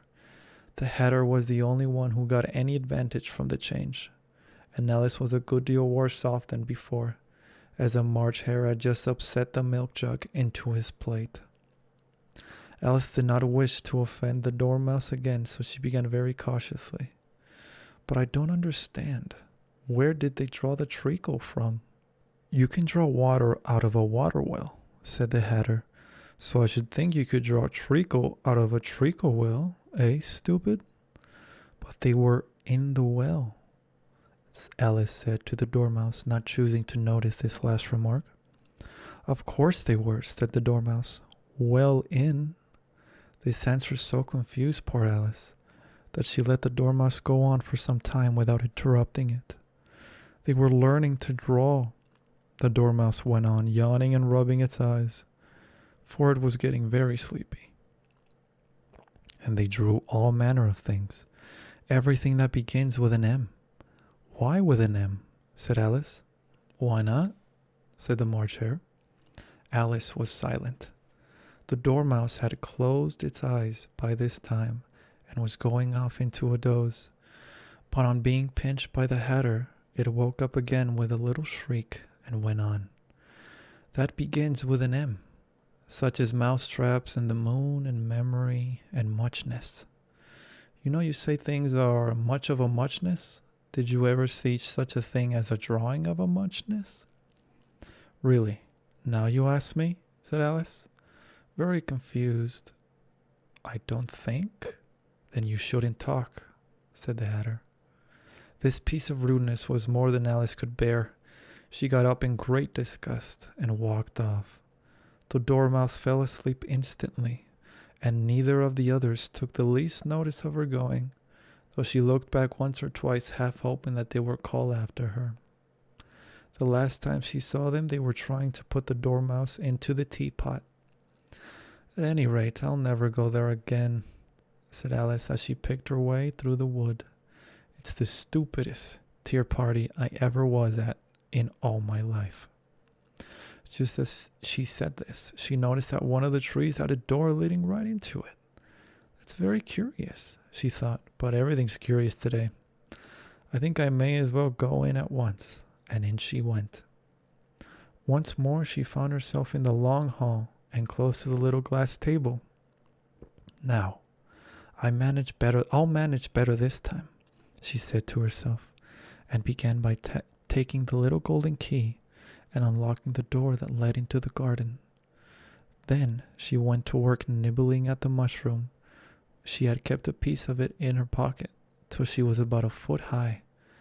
Then she walked down the little passage, and then she found herself at last in the beautiful garden, among the bright flower beds and the cool fountains.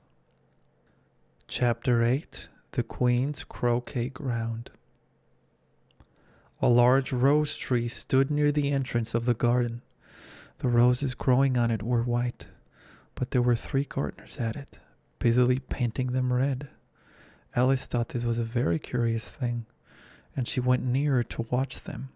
And just as she came up to them, she heard one of them say, "Look out now, 5.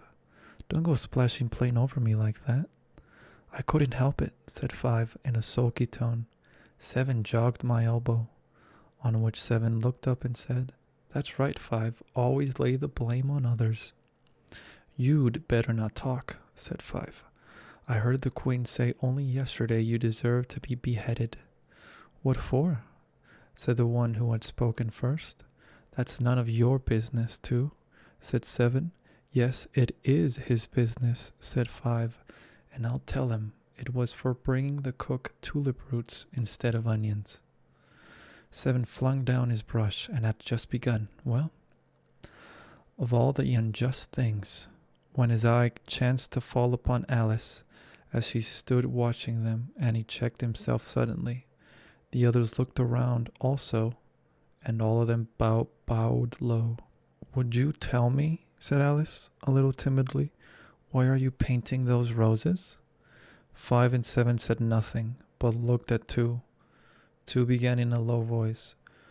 "Why, the fact is, you see, miss, this here ought to have been a red rose tree, and we put a white one in by mistake, and if the Queen was to find out, we should have all our heads cut off, you know. So you see, miss, we're doing our best afore she comes." 2, at this moment, 5, who had been anxiously looking across the garden, called out, "The Queen! The Queen!" And the 3 gardeners instantly threw themselves flat upon their faces. There was a sound of many footsteps, and Alice looked around, eager to see the Queen. First came 10 soldiers carrying clubs. These were all shaped like the 3 gardeners, oblong and flat, with their hands and feet at the corners. Next, the 10 courtiers. These were ornamented all over with diamonds and walked 2 and 2, as the soldiers did.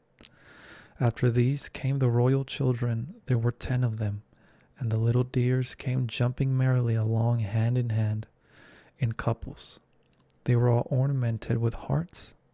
Next came the guests, mostly kings and queens, and among them Alice recognized the white rabbit. It was talking in a hurried, nervous manner, smiling at everything that was said, and went on without noticing her. Then followed the Knave of Hearts, carrying the king's crown on a crimson velvet cushion. And last of all this grand procession came the King and Queen of Hearts. Alice was rather doubtful whether she ought not to lie down on her face like the 3 gardeners, but she could not remember ever having heard of such a rule at processions. And besides, what would be the use of a procession, thought she, if people had all to lie down upon their faces so that they couldn't see it? So she stood still where she was and waited. When the procession came opposite to Alice, they all stopped and looked at her. And the Queen said severely, "Who is this?" She said it to the Knave of Hearts, who only bowed and smiled in reply. "Idiot," said the Queen, tossing her head impatiently. And turning to Alice, she went on, "What's your name, child?" "My name is Alice, so please your Majesty," said Alice very politely, but she added to herself, "Why, they're only a pack of cards, after all. I needn't be afraid of them." "And who are these?" said the Queen, pointing to the 3 gardeners who were lying around the rose tree. For you see, as they were lying on their faces, and the pattern on their backs was the same as the rest of the pack, she could not tell whether they were gardeners or soldiers or courtiers or 3 of her own children. "How should I know?" Alice said, surprised at her own courage. It's no business of mine. The queen turned crimson with fury, and after glaring at her for a moment, like a wild beast screamed, "Off with her head!" "Off, nonsense," said Alice, very loudly and decidedly, and the queen was silent. The queen laid his hand upon her arm and timidly said, "Consider, my dear, she is only a child." The queen turned angrily away from him and said to the knave, "Turn them over." The knave did so very carefully with one foot. "Get up," said the queen in a shrill, loud voice, and the 3 gardeners instantly jumped up and began bowing to the king, the queen, the royal children, and everybody else. "Leave off that," screamed the queen. "You make me giddy." And then, turning to the rose tree, she went on, "What have you been doing here?"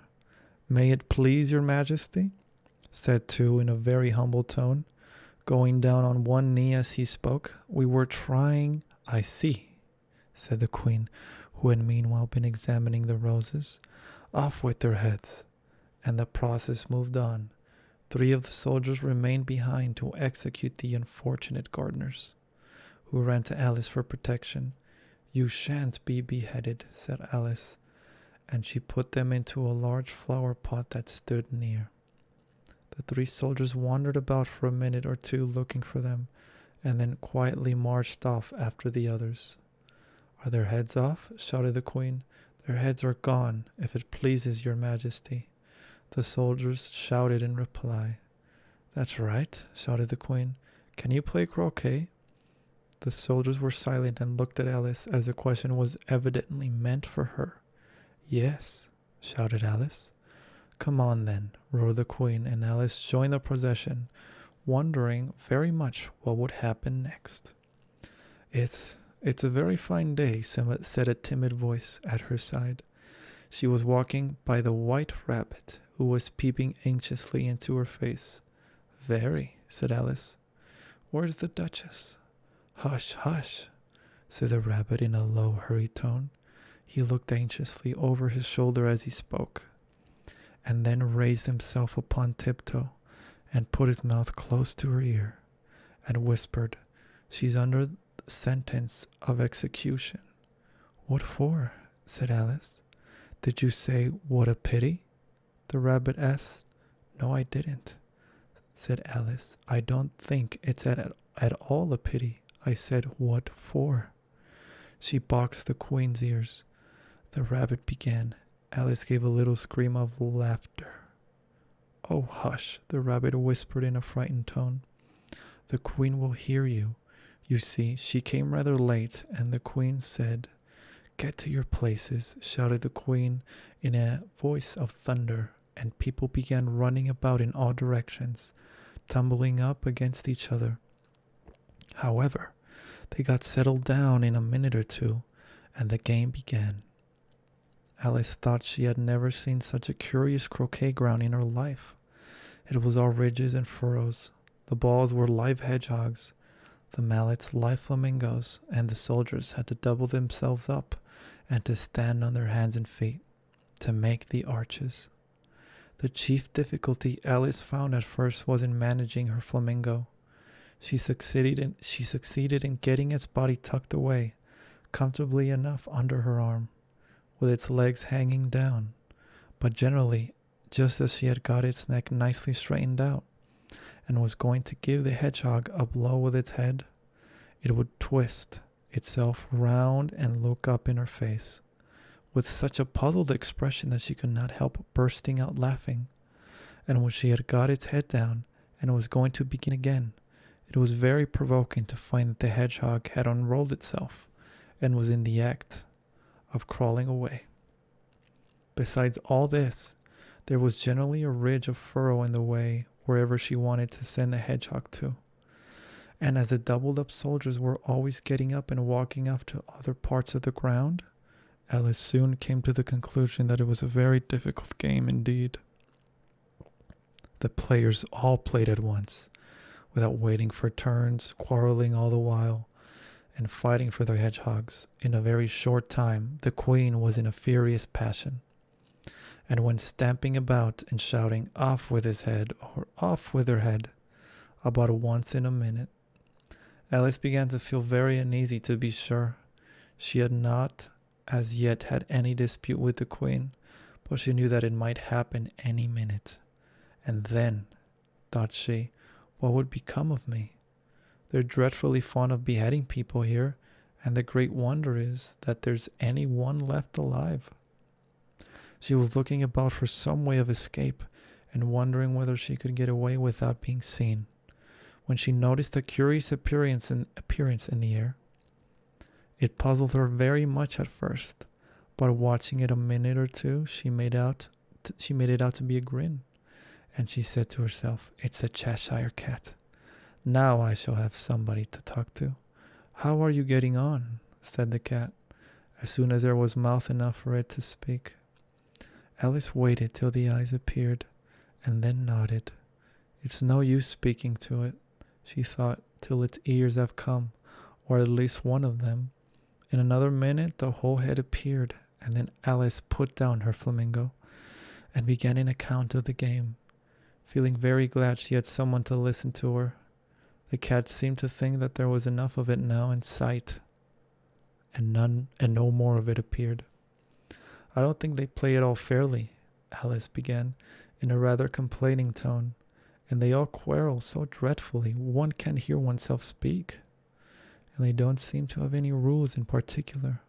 At least, if there are, nobody attends to them. And you've no idea how confusing it is, all the things being alive. For instance, there's the arch I've got to go through next, walking about at the other end of the ground, and I should have croqueted the queen's hedgehog just now, only it ran away when it saw mine coming." "How do you like the queen?" said the cat in a low voice. "Not at all," said Alice. "She's so extremely—" Just then, she noticed that the queen was close behind her listening, so she went on. "Likely to win, that it's hardly worth while finishing the game." The queen smiled and passed on. "Who are you talking to?" said the king, going up to Alice and looking at the cat's head with great curiosity. "It's a friend of mine, a Cheshire cat," said Alice. "Allow me to introduce it." "I don't like the look of it all," said the king. "However, it may kiss my hand if it likes." "I'd rather not," the cat remarked. "Don't be impertinent," said the king, "and don't look at me like that." He got behind Alice as he spoke. "A cat may look at a king," said Alice. "I've read that in some book, but I don't remember where." "Well, it must be removed," said the king very decidedly, and he called the queen, who was passing at the moment. "My dear, I wish you would have this cat removed." The queen had only one way of settling all difficulties, great or small. "Off with his head," she said without even looking around. "I'll fetch the executioner myself," said the king eagerly, and he hurried off. Alice thought she might as well go back and see how the game was going, as she heard the queen's voice in the distance, screaming with passion. She had already heard her sentence 3 of the players to be executed for having missed their turns, and she did not like the look of things at all, as the game was in such confusion that she never knew whether it was her turn or not. So she went in search of her hedgehog. A hedgehog was engaged in a fight with another hedgehog, which seemed to Alice an excellent opportunity for croqueting one of them with the other. The only difficulty was that her flamingo was gone across to the other side of the garden, where Alice could see it, trying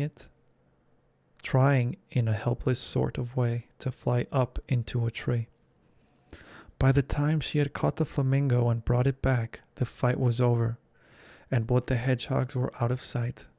"But it doesn't matter much," thought Alice, "as all the arches are gone from this side of the ground." So she tucked it away under her arm that it might not escape again, and went back for a little more conversation with her friend. When she got back to the Cheshire cat, she was surprised to find quite a large crowd collected round it. There was a dispute going on between the executioner, the king, and the queen, who were all talking at once, while all the rest were quite silent and looked very uncomfortable. The moment Alice appeared, she was appealed to by all 3 to settle the question. and they repeated their arguments to her, though, as they all spoke at once, she found it very hard indeed to make out exactly what they said. The executioner's argument was that you couldn't cut off a head unless there was a body to cut it off from, that he had never had to do such a thing before, and he wasn't going to begin at his time of life. The king's argument was that anything that had a head could be beheaded, and that you weren't to talk nonsense. The queen's argument was that if something wasn't done about it in less than no time, she'd had everybody executed, all round. It was this last remark that had made the whole party look so grave and anxious. Alice can think of nothing else to say but, "It belongs to the Duchess, you'd better ask her about it." "She's in prison," the queen said to the executioner. "Fetch her here." And the executioner went off like an arrow. The cat's head began fading away the moment he was gone, and by the time he had come back with the Duchess, it had entirely disappeared. So the king and the executioner ran wildly up and down looking for it, while the rest of the party went back to the game. Chapter 9: The Mock Turtle Story. "You can't think how glad I am to see you again, you dear old thing," said the Duchess as she tucked her arm affectionately into Alice's, and they walked off together. Alice was very glad to find her in such a pleasant temper, and thought to herself that perhaps it was only the pepper that made her so savage when they met in the kitchen. "When I'm a duchess," she said to herself, not in a very hopeful tone though, "I won't have any pepper in my kitchen at all. Soup does very well without. Maybe it's always pepper that makes people hot-tempered."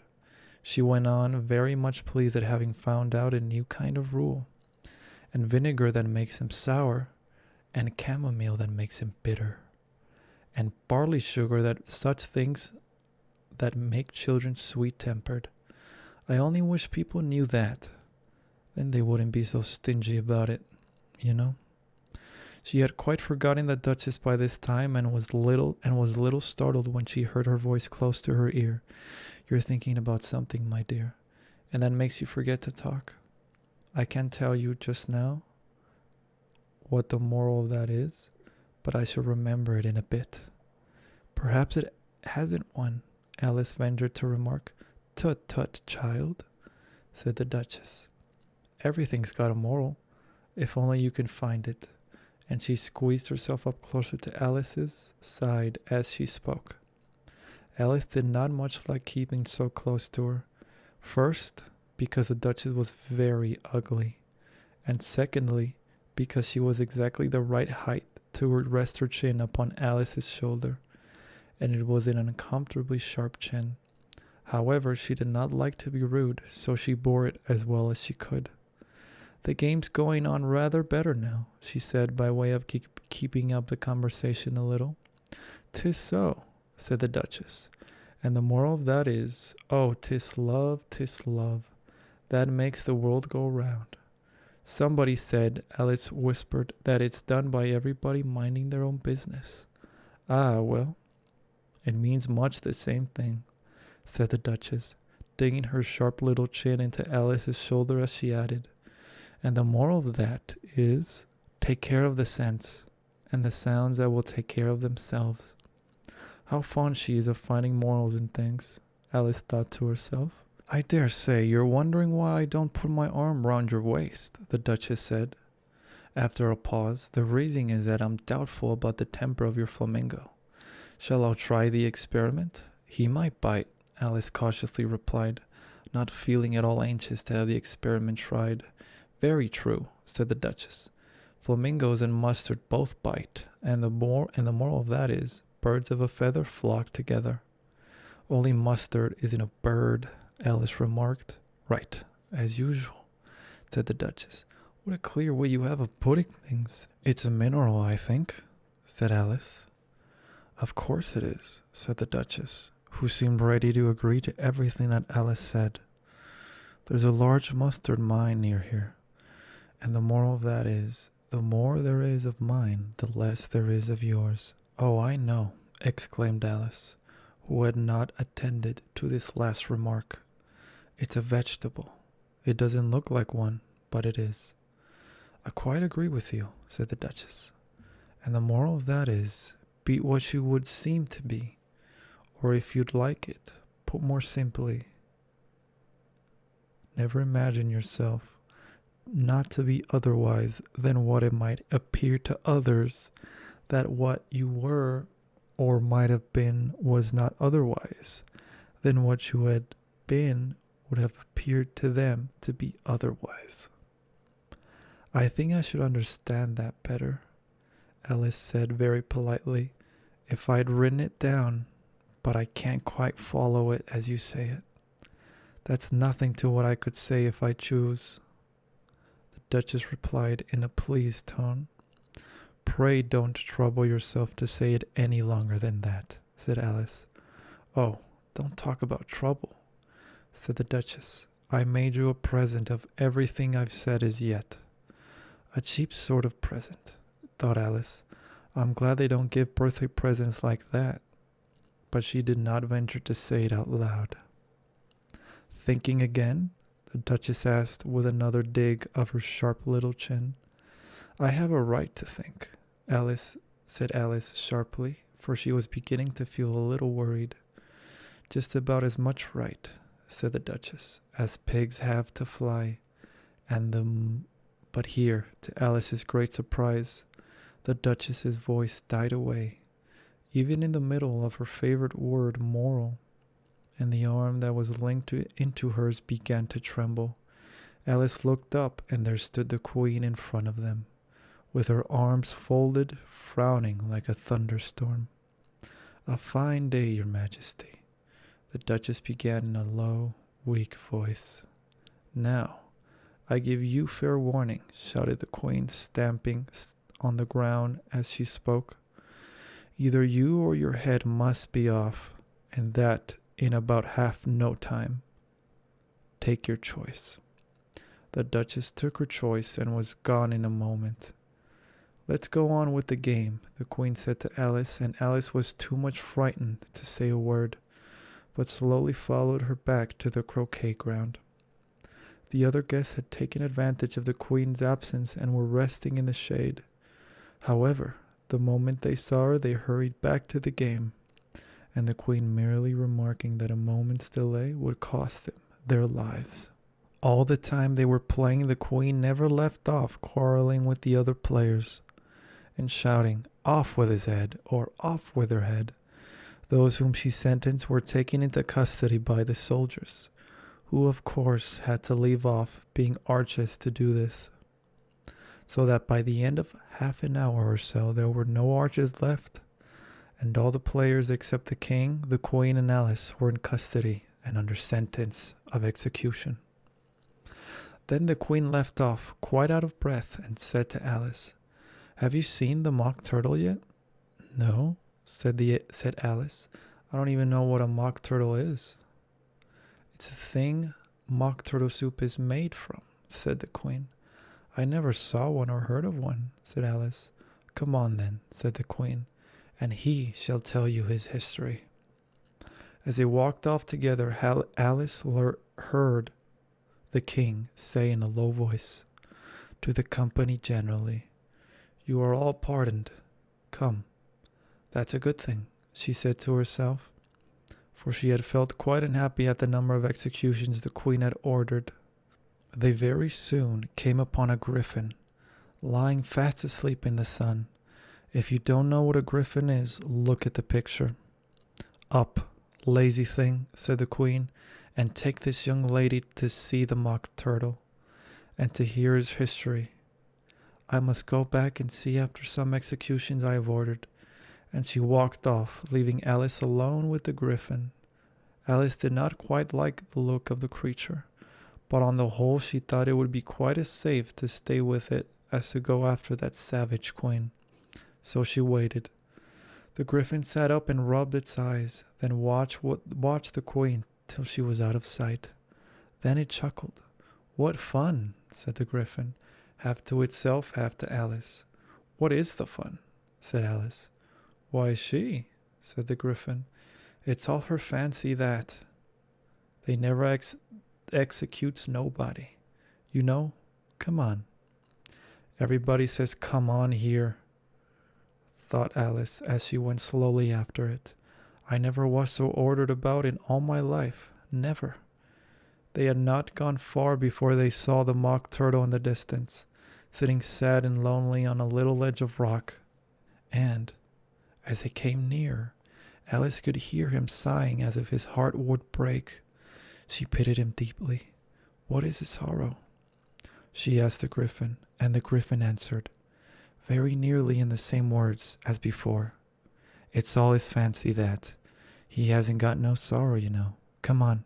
So they went up to the mock turtle, who looked at them with large eyes full of tears, but said nothing. This here young lady, said the griffin, she wants for to know your history. She do. I'll tell it her, said the mock turtle in a deep, hollow tone. Sit down, both of you, and don't speak a word till I've finished.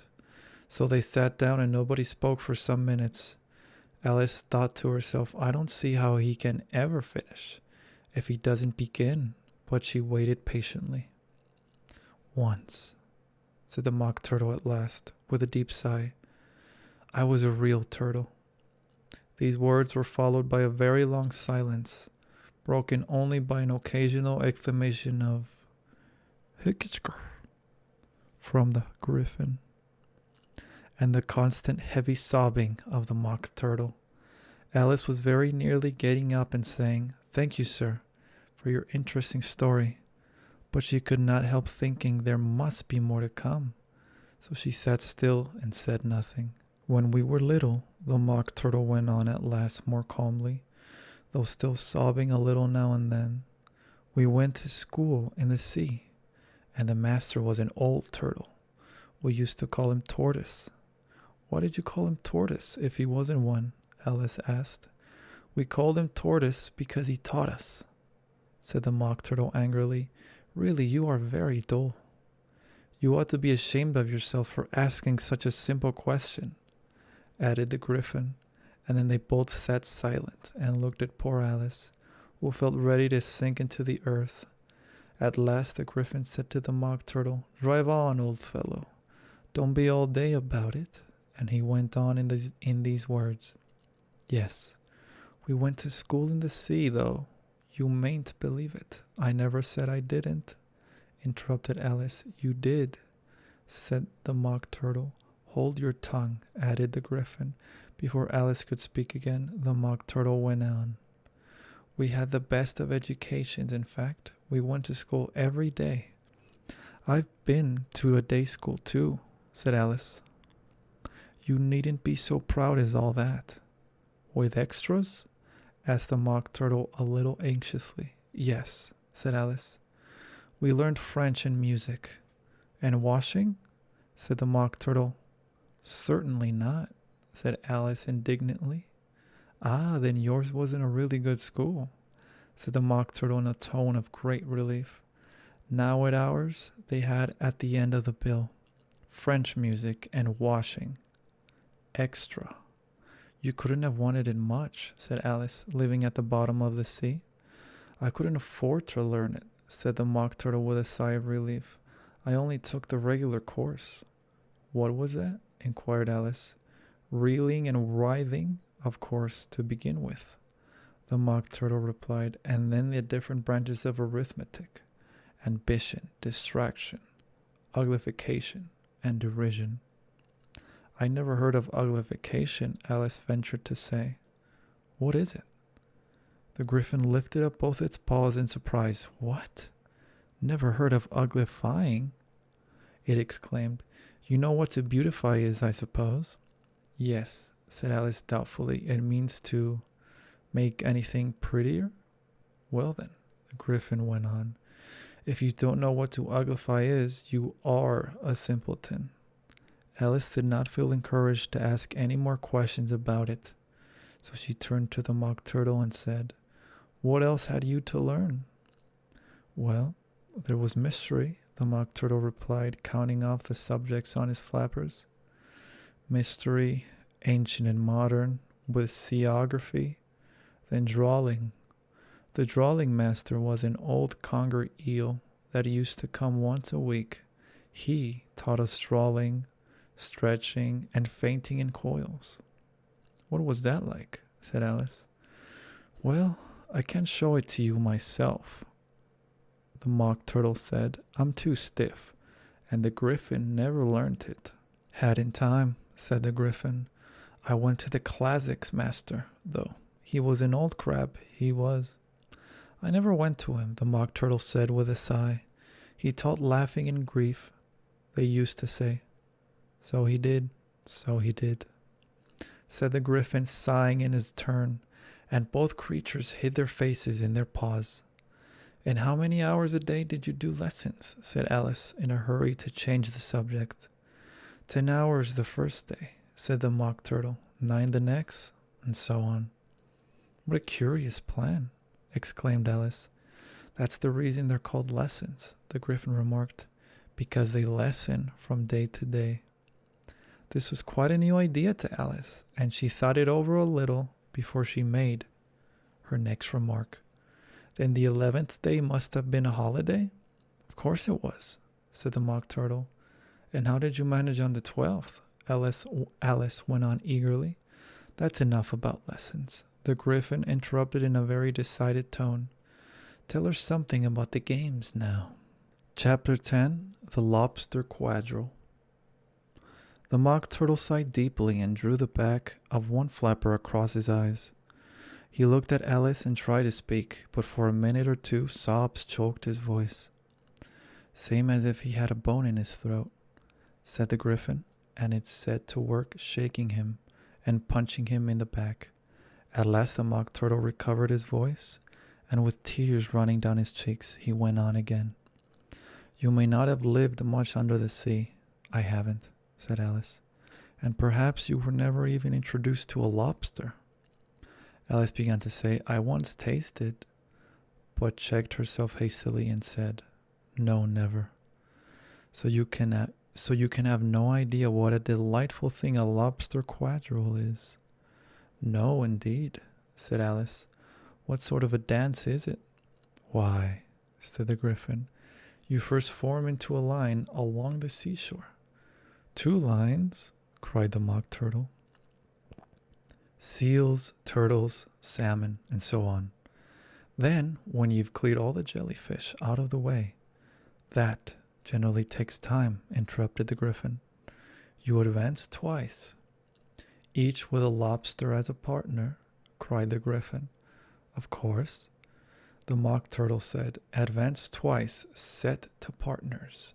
Change lobsters and retire in same order, continued the Griffin. Then, the Mock Turtle went on, you throw the lobsters, shouted the Griffin with a bound into the air. As far out to sea as you can. Swim after them, screamed the Griffin. Turn a somersault in the sea, cried the Mock Turtle, capering wildly about. Change lobsters again, yelled the Griffin at the top of its voice. Back to land again, and that's all the first figure, said the Mock Turtle, suddenly dropping his voice, and the 2 creatures who had been jumping about like mad things all this time sat down again very sadly and quietly and looked at Alice. It must be a very pretty dance, said Alice timidly. Would you like to see a little of it? Said the Mock Turtle. Very much indeed, said Alice. Come, let's try the first figure, said the Mock Turtle to the Griffin. We can do without lobsters, Which shall sing? Oh, you sing, said the Griffin. I've forgotten the words. So they began solemnly dancing round and round Alice, every now and then treading on her toes when they passed too close, and waving their forepaws to mark the time, while the Mock Turtle sang this very slowly and sadly. Will you walk a little faster? Said a whiting to a snail. There's a porpoise close behind us, and he's treading on my tail. See how eagerly the lobsters and the turtles all advance? They are waiting on the shingle. Will you come and join the dance? Will you, won't you, will you, won't you? Will you join the dance? Will you, won't you, will you, won't you join the dance? You can really have no notion how delightful it would be when they take us up and throw us, with the lobsters, out to sea. But the snail replied, too far, and gave a look askance. Said he thanked the waiting kindly, but he would not join the dance. Would not, could not, would not, could not, would not join the dance. Would not, could not, would not, could not join the dance. What matters it how far we go? His scaly friend replied. There's another shore, you know, upon the other side. The further off from England, the nearer is to France. Then turn not pale, beloved snail, but come and join the dance. Will you, won't you, will you, won't you, will you join the dance? Will you, won't you, will you, won't you join the dance? Thank you. It's a very interesting dance to watch, said Alice, feeling very glad that it was over at last. And I do so like that curious song about the wedding. Oh, as to the wedding, said the Mock Turtle. You've seen them, of course. Yes, said Alice. I've often seen them at Din. She checked herself hastily. I don't know where Din may be, said the Mock Turtle. But if you've seen them so often, of course you know what they're like. I believe so, Alice replied thoughtfully. They have their tails in their mouths, and they're all over crumbs. You're wrong about the crumbs, said the Mock Turtle. Crumbs would all wash off in the sea, but they have their tails in their mouths, and the reason is... Here the Mock Turtle yawned and shut his eyes. Tell her about the reason and all that, he said to the Griffin. The reason is, said the Griffin, that they would go with the lobsters to the dance. So they got thrown out to the sea. So they had to fall a long way. So they got their tails fast in their mouths. So they couldn't get them out again. That's all. Thank you, said Alice. It's very interesting. I never knew so much about a wedding before.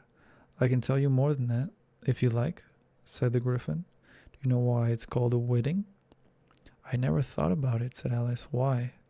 It does the boots and shoes, the Griffin replied very solemnly. Alice was thoroughly puzzled. Does boots and shoes? She repeated in a wondering tone. Why, what are your shoes done with? Said the Griffin. I mean, what makes them so shiny? Alice looked down at them and considered a little before she gave her answer. They're done with blacking, I believe. Boots and shoes under the sea, the Griffin went on in a deep voice, are done with a wedding. Now you know. And what are they made of? Alice asked in a tone of great curiosity. Soles and eels, of course, the Griffin replied rather impatiently. Any shrimp could have told you that. If I'd been the wedding, said Alice, whose thoughts were still running on the song, I'd have said to the porpoise, keep back, please, we don't want you with us. They were obliged to have him with them. The Mock Turtle said, no wise fish would go anywhere without a porpoise. Wouldn't it really? Said Alice in a tone of great surprise. No, of course not, said the Mock Turtle. Why, if a fish came to me and told me he was going on a journey, I should say, with what purpose? Don't you mean purpose? Said Alice. I mean what I say, the Mock Turtle replied in an offended tone, and the Griffin added, come, let's hear some of your adventures. I could tell you my adventures, beginning from this morning, said Alice a little timidly, but it's no use going back to yesterday, because I was a different person then.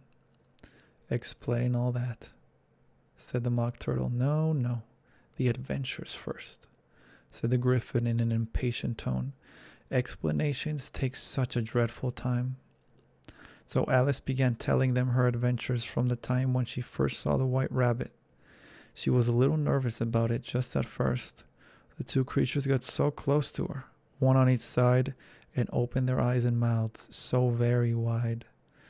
But she gained courage as she went on. Her listeners were perfectly quiet till she got to the part about her repeating, "You are old, Father William," to the caterpillar, and the words all coming different.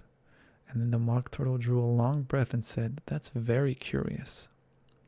"It's all about as curious as it can be," said the Griffin. "It all came different," said the Mock Turtle, repeated thoughtfully. "I should like to hear her try and repeat something now. Tell her to begin." He looked at the Griffin as if he thought it had some kind of authority over Alice. "Stand up and repeat, 'Tis the voice of the sluggard,'" said the Griffin. "How the creatures order one and about and make one repeat lessons," thought Alice. "I might as well be at school at once." However, she got up and began to repeat it, but her head was so full of the lobster quadrille that she hardly knew what she was saying, and the words came very queer indeed. "'Tis the voice of the lobster," I heard him declare. "You have baked me too brown. I must sugar my hair." As a duck with its eyelids, so he with his nose trims his belt and his buttons, and turns out his toes. Later editions continued as follows: "When the sands are all dry, he is gay as a lark, and will talk in contemptuous tones of the shark. But when the tide rises and sharks are around, his voice has a timid and tremulous sound." "That's very different from what I used to say when I was a child," said the Griffin. "Well, I never heard it before," said the Mock Turtle. "But it sounds uncommon nonsense." Alice said nothing. She had sat down with her face in her hands, wondering if anything would ever happen in a natural way. "I should like to have it explained," said the Mock Turtle. "She can't explain it," said the Griffin hastily. "Go on with the next verse." "But about his toes," the Mock Turtle persisted. "How could he turn them out with his nose, you know?" "It's the first position in dancing," Alice said, but was dreadfully puzzled by the whole thing and longed to change the subject. "Go on with the next verse," the Griffin repeated impatiently. "It begins, 'I passed by his garden.'" Alice did not dare to disobey, though she felt sure it would all come wrong, and she went on in a trembling voice. "I passed by his garden and marked with one eye how the owl and the panther were sharing a pie." Later editions continued as follows: "The panther took pie crust and gravy and meat, while the owl had the dish as its share of the treat. When the pie was all finished, the owl, as a boon, was kindly permitted to pocket the spoon, while the panther received knife and fork with a growl and concluded the banquet." "What is the use of repeating all that stuff?" the Mock Turtle interrupted. "If you don't explain it as you go on, it's by far the most confusing thing I ever heard." "Yes, I think you'd better leave off," said the Griffin, and Alice was only too glad to do so. "Shall we try another figure of the lobster quadrille?" the Griffin went on, "or would you like the Mock Turtle to sing you a song?" "Oh, a song, please, if the Mock Turtle would be so kind," Alice replied so eagerly that the Griffin said in a rather offended tone, "No accounting for tastes. Sing her turtle soup, will you, old fellow?" The Mock Turtle sighed deeply and began, in a voice sometimes choked with sobs, to sing this: "Beautiful soup, so rich and green, waiting in a hot tureen. Who for such dainties would not stoop? Soup of the evening, beautiful soup. Soup of the evening, beautiful soup. Beautiful soup, beautiful soup. Soup of the evening, beautiful, beautiful soup. Beautiful soup, who cares for fish, game, or any other dish? Who would not give all else for 2 pennyworth only of beautiful soup? Pennyworth only of beautiful soup? Beautiful soup, beautiful soup. Soup of the evening, beautiful, beautiful soup. Chorus again, cried the Gryphon, and the Mock Turtle had just begun to repeat it when a cry of, "The trial's beginning," was heard in the distance. "Come on," cried the Gryphon, and taking Alice by the hand, it hurried off without waiting for the end of the song. "What trial is it?" Alice panted as she ran, but the Gryphon only answered, "Come on," and ran the faster, while more and more faintly came, carried on the breeze that followed them, the melancholy words, "Soup of the evening, beautiful, beautiful soup." Chapter 11. Who Stole the Tarts? The King and Queen of Hearts were seated on their throne when they arrived, with a great crowd assembled about them, all sorts of little birds and beasts, as well as a whole pack of cards. The knave was standing before them in chains, with a soldier on each side to guard him, and near the king was a white rabbit, with a trumpet in one hand and a scroll of parchment in the other. In the very middle of the court was a table, with a large dish of tarts upon it. They looked so good that it made Alice quite hungry to look at them. "I wish they'd get the trial done," she thought, and hand round the refreshments. But there seemed to be no chance of this, so she began looking at everything about her to pass away the time. Alice had never been in a court of justice before, but she had read about them in books, and she was quite pleased to find that she knew the name of nearly everything there. "That's the judge," she said to herself, because of his great wig. The judge, by the way, was the king, and as he wore his crown over his wig, look at the frontispiece if you want to see how he did it. He did not look at all comfortable, and it was certainly not becoming.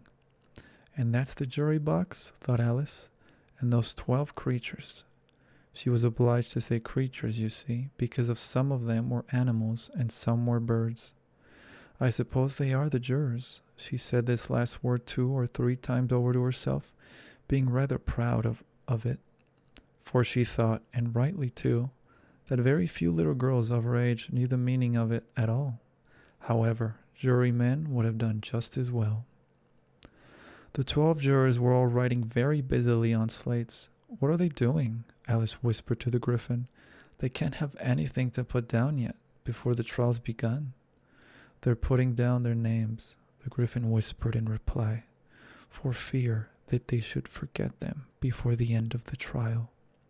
"Stupid things," Alice began in a loud, indignant voice, but she stopped hastily, for the white rabbit cried out, "Silence in the court," and the king put on his spectacles and looked anxiously round to make out who was talking.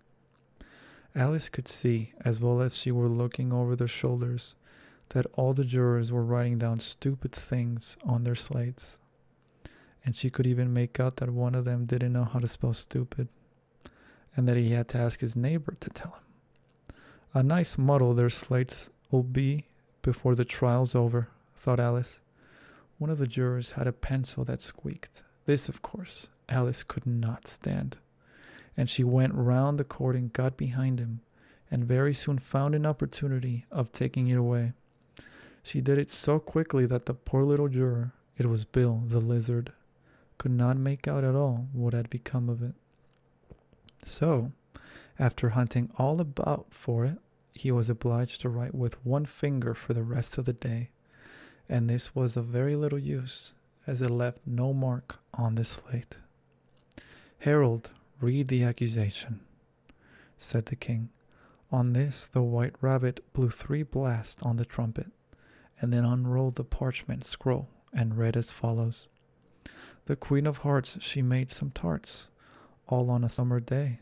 The Knave of Hearts, he stole those hearts, and took them quite away.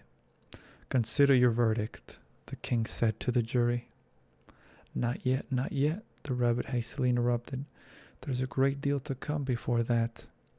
"Call the first witness," said the king, and the white rabbit blew 3 blasts on the trumpet and called out, "First witness." The first witness was the Hatter. He came in with a teacup in one hand and a piece of bread and butter in the other. I beg pardon, your majesty, he began, for bringing this in, but I hadn't quite finished my tea when I was sent for. You'd ought to have finished, said the king. When did you begin? The hatter looked at the March Hare, who had followed him into the court, arm in arm with the Dormouse. 14th of March, I think it was, he said. 15th, said the March Hare. 16th, said the Dormouse. Write that down, the king said to the jury, and the jury eagerly wrote down all 3 dates on their slates, and then added them up and reduced the answer to shillings and pence.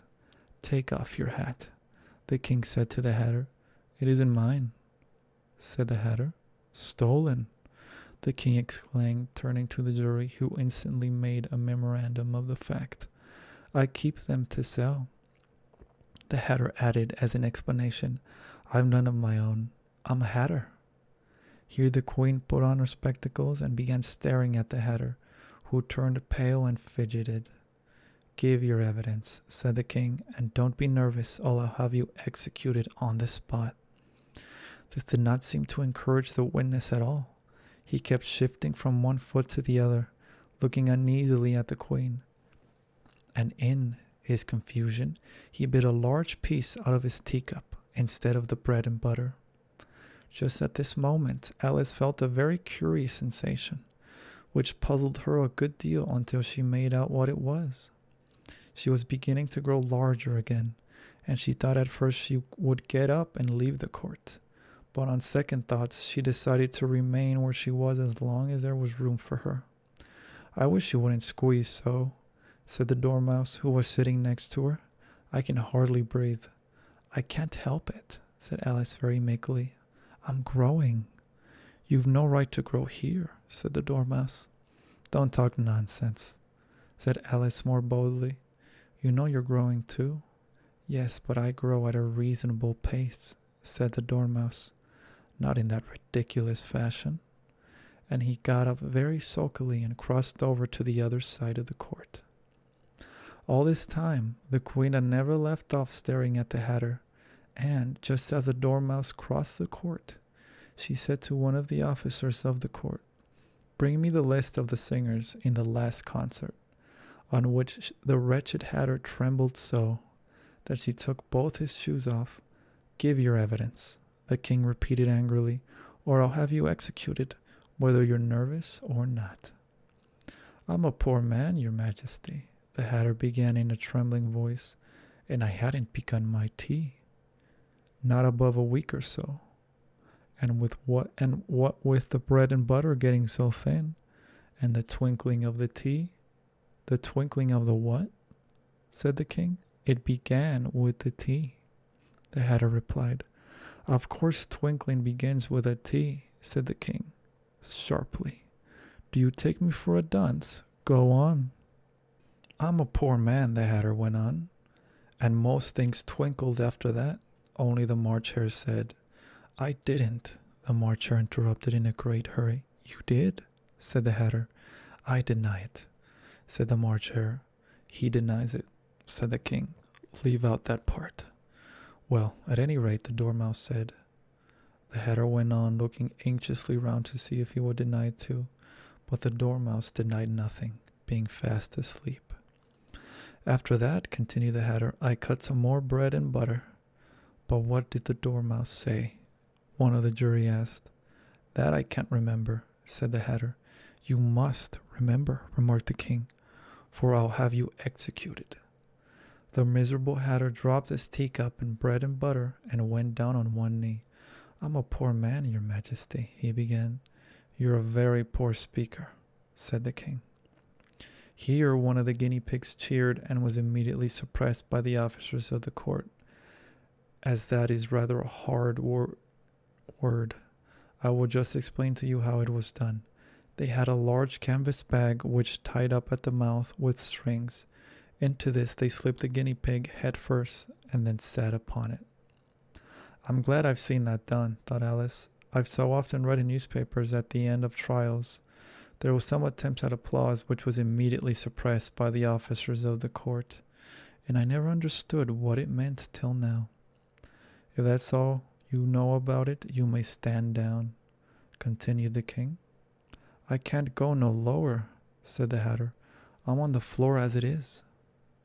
"Then you may sit down," the king replied. Here the other guinea pig cheered and was suppressed. "Come, that finished the guinea pigs," thought Alice. "Now we shall get on better." "I'd rather finish my tea," said the Hatter, with an anxious look at the Queen, who was reading the list of singers. "You may go," said the king, and the Hatter hurriedly left the court without even waiting to put his shoes on. "And just take his head off outside," the Queen added to one of the officers. But the Hatter was out of sight before the officer could get to the door. "Call the next witness," said the king. The next witness was the Duchess's cook. She carried the pepper box in her hand, and Alice guessed who it was, even before she got into the court. By the way, the people near the door began sneezing all at once. "Give your evidence," said the king. "Shan't," said the cook. The king looked anxiously at the white rabbit, who said in a low voice, "Your Majesty must cross-examine this witness." "Well, if I must, I must," the king said with a melancholy air. And, after folding his arms and frowning at the cook till his eyes were nearly out of sight, he said in a deep voice, "What are tarts made of?" "Pepper, mostly," said the cook. "Treacle," said a sleepy voice behind her. "Collar that dormouse," the Queen shrieked out. "Behead that dormouse. Turn that dormouse out of court. Suppress him. Pinch him. Off with his whiskers." For some minutes the whole court was in confusion, getting the dormouse turned out, and, by the time they had settled down again, the cook had disappeared. "Never mind," said the king, with an air of great relief. "Call the next witness." And he added in an undertone to the Queen, "Really, my dear, you must cross-examine the next witness. It quite makes my forehead ache." Alice watched the white rabbit as he fumbled over the list, feeling very curious to see what the next witness would be like. "For they haven't got much evidence yet," she said to herself. Imagine her surprise when the white rabbit read out at the top of his shrill little voice the name Alice. Chapter 12. Alice's Evidence. "Here!" cried Alice, quite forgetting in the flurry of the moment how large she had grown in the last few minutes, and she jumped in such a hurry that she tipped over the jury box with the edge of her skirt, upsetting all the jurymen onto the heads of the crowd below, and there they lay sprawling about, reminding her very much of a globe of goldfish she had accidentally upset the week before. "Oh, I beg your pardon," she exclaimed in a tone of great dismay, and began picking them up again as quickly as she could, for the accident of the goldfish kept running in her head, and she had a vague sort of idea that they must be collected at once and put back into the jury box, or they would die. "The trial cannot proceed," said the king in a very grave voice, "until all the jurymen are back in their proper places. All," he repeated with a great emphasis, looking hard at Alice as he said so. Alice looked at the jury box and saw that, in her haste, she had put the lizard in head downwards, and the poor little thing was waving its tail about in a melancholy way, being quite unable to move.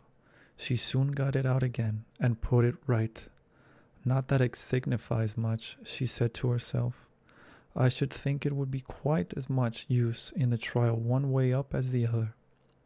As soon as the jury had a little recovered from the shock of being upset, and their slates and pencils had been found and handed back to them, they set to work very diligently to write out a history of the accident, all except the lizard, who seemed too much to overcome to do anything but sit with its mouth open, gazing up into the roof of the court. "What do you know about this business?" the king said to Alice. "Nothing," said Alice. "Nothing whatever?" persisted the king. "Nothing whatever." "That's very important," the king said, turning to the jury. They were just beginning to write this down on their slates when the White Rabbit interrupted. Unimportant, Your Majesty means, of course, he said in a very respectful tone, but frowning and making faces at him as he spoke. Unimportant, of course, I meant, the king hastily said, and went on to himself in an undertone. Important, unimportant, unimportant, important, as if he were trying which word sounded best. Some of the jury wrote it down, important, and some unimportant. Alice could see this, as she was near enough to look over their slates. But it doesn't matter a bit, she thought to herself. At this moment the king, who had been for some time busily writing in his notebook, cackled silence, and read out from his book, Rule 42, all persons more than a mile high to leave the court. Everybody looked at Alice. I'm not a mile high, said Alice. You are, said the king. Nearly 2 miles high, added the queen. Well, I shan't go at any rate, said Alice. Besides, that's not a regular rule. You invented it just now. It's the oldest rule in the book, said the king. Then it ought to be number 1, said Alice. The king turned pale and shut his notebook hastily. Consider your verdict, he said to the jury in a low, trembling voice. There's more evidence to come yet, please, Your Majesty, said the White Rabbit, jumping up in a great hurry. This paper has just been picked up. What's in it? Said the queen. I haven't opened it yet, said the White Rabbit, but it seems to be a letter written by the prisoner to somebody. It must have been that, said the king, unless it was written to nobody, which isn't usual, you know.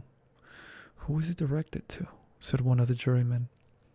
It isn't directed at all, said the White Rabbit. In fact, there's nothing written on the outside. He unfolded the paper as he spoke and added, It isn't a letter, after all. It's a set of verses. Are they in the prisoner's handwriting? Asked another of the jurymen. No, they're not, said the White Rabbit.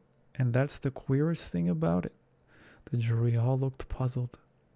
He must have imitated somebody else's hand, said the king. The jury all brightened up again. Please, Your Majesty, said the knave, I didn't write it, and they can't prove I did. There's no name signed at the end. If you didn't sign it, said the king, that only makes the matters worse. You must have meant some mischief, or else you'd have signed your name like an honest man. There was a general clapping of hands at this. It was the first really clever thing the king had said that day. That proves his guilt, said the queen. It proves nothing of the sort, said Alice. Why, you don't even know what they're about. Read them, said the king. The White Rabbit put on his spectacles. Where shall I begin? Please, Your Majesty, he asked. Begin at the beginning, the king said gravely, and go on till you come to the end, then stop. These were the verses the White Rabbit read. They told me you had been to her and mentioned me to him. She gave me a good character, but said I could not swim. He sent them word I had not gone. We know it to be true. If she should push the matter on, what would become of you? I gave her 1, they gave him 2. You gave us 3 or more. They all returned from him to you, though they were mine before. If I or she should chance to be involved in this affair, he trusts to you to set them free, exactly as we were. My notion was that you had been, before she had this fit, an obstacle that came between him and ourselves and it. Don't let him know she liked them best, for this must ever be a secret kept from all the rest, between yourself and me. That's the most important piece of evidence we've heard yet, said the king, rubbing his hands. So now let the jury, if any one of them can explain it, said Alice. She had grown so large in the last few minutes that she wasn't a bit afraid of interrupting him. I'll give him 6 pence. I don't believe there's an atom of meaning in it. The jury all wrote down on their slates, she doesn't believe there's an atom of meaning in it. But none of them attempted to explain the paper. If there's no meaning in it, said the king, that saves a world of trouble, you know, as we needn't try to find any. And yet I don't know, he went on, spreading out the verses on his knee and looking at them with one eye. I seem to see some meaning in them after all. Said I could not swim. You can't swim, can you? He added, turning to the knave. The knave shook his head sadly. Do I look like it? He said, which he certainly did not, being made entirely of cardboard. All right, so far, said the king, and he went on muttering over the verses to himself. We know it to be true. That's a jury, of course. I gave her 1, they gave him 2. Why, that must be what he did with the tarts, you know. But it goes on. They all returned from him to you, said Alice. Why, there they are, said the king triumphantly, pointing to the tarts on the table. Nothing can be clearer than that. Then again, before she had this fit, you never had fits, my dear, I think, he said to the queen. Never, said the queen furiously, throwing an inkstand at the lizard as she spoke. The unfortunate little Bill had left off writing on his slate with one finger, as he found it made no mark, but he now hastily began again, using the ink that was trickling down his face as long as it lasted. Then the words don't fit you, said the king, looking round the court with a smile. There was a dead silence. It's a pun, the king added in an offended tone, and everybody laughed. Let the jury consider their verdict, the king said for about the 20th time that day. No, no, said the queen. Sentence first, verdict afterwards. Stuff and nonsense, said Alice loudly. The idea of having the sentence first. Hold your tongue, said the queen, turning purple. I won't, said Alice. Off with her head, the queen shouted at the top of her voice. Nobody moved. Who cares for you, said Alice. She had grown to her full size by this time. You're nothing but a pack of cards. At this, the whole pack rose up into the air. It came flying down upon her. She gave a little scream, half of fright and half of anger, and tried to beat them off, and found herself lying on the bank, with her head in the lap of her sister, who was gently brushing away some dead leaves that had fluttered down from the trees upon her face. Wake up, Alice, dear, said her sister. Why, what a long sleep you've had. Oh, I've had such a curious dream, said Alice, and she told her sister as well as she could remember them. All these strange adventures of hers that you have just been reading about. And when she had finished, her sister kissed her and said, It was a curious dream, dear, certainly. But now run into your tea. It's getting late. So Alice got up and ran off, thinking while she ran, as well as she might, what a wonderful dream it had been. But her sister sat still just as she left her, leaning her head on her hand, watching the setting sun, and thinking of little Alice and all her wonderful adventures, till she too began dreaming after a fashion, and this was her dream. First, she dreamed of little Alice herself, and once again the tiny hands were clasped upon her knee, and the bright, eager eyes were looking up into hers. She could hear the very tones of her voice and see that queer little toss of her head to keep back the wandering hair that would always get into her eyes. And still, as she listened or seemed to listen, the whole place around her became alive with the strange creatures of her little sister's dream. The long grass rustled at her feet, and the white rabbit hurried by. The frightened mouse splashed his way through the neighboring pool. She could hear the rattle of the teacups as the March Hare and his friends shared their never-ending meal, and the shrill voice of the queen ordering off her unfortunate guest to execution. Once more the pig baby was sneezing on the Duchess's knee, while plates and dishes crashed around it. Once more the shriek of the griffin, the squeaking of the lizard's slate pencil, and the choking of the suppressed guinea pigs filled the air, mixed up with the distant sobs of the miserable mock turtle. So she sat on with closed eyes and half believed herself in Wonderland, though she knew she had but to open them again, and all would change to dull reality. The grass would be only rustling in the wind and the pool rippling to the waving of the reeds. The rattling teacups would change to tinkling sheep bells, and the queen's shrill cries to the voice of the shepherd boy. And the sneeze of the baby, the shriek of the griffin, and all the other queer noises would change, she knew, to the confused clamor of the busy farmyard, while the lowing of the cattle in the distance would take the place of the mock turtle's heavy sobs.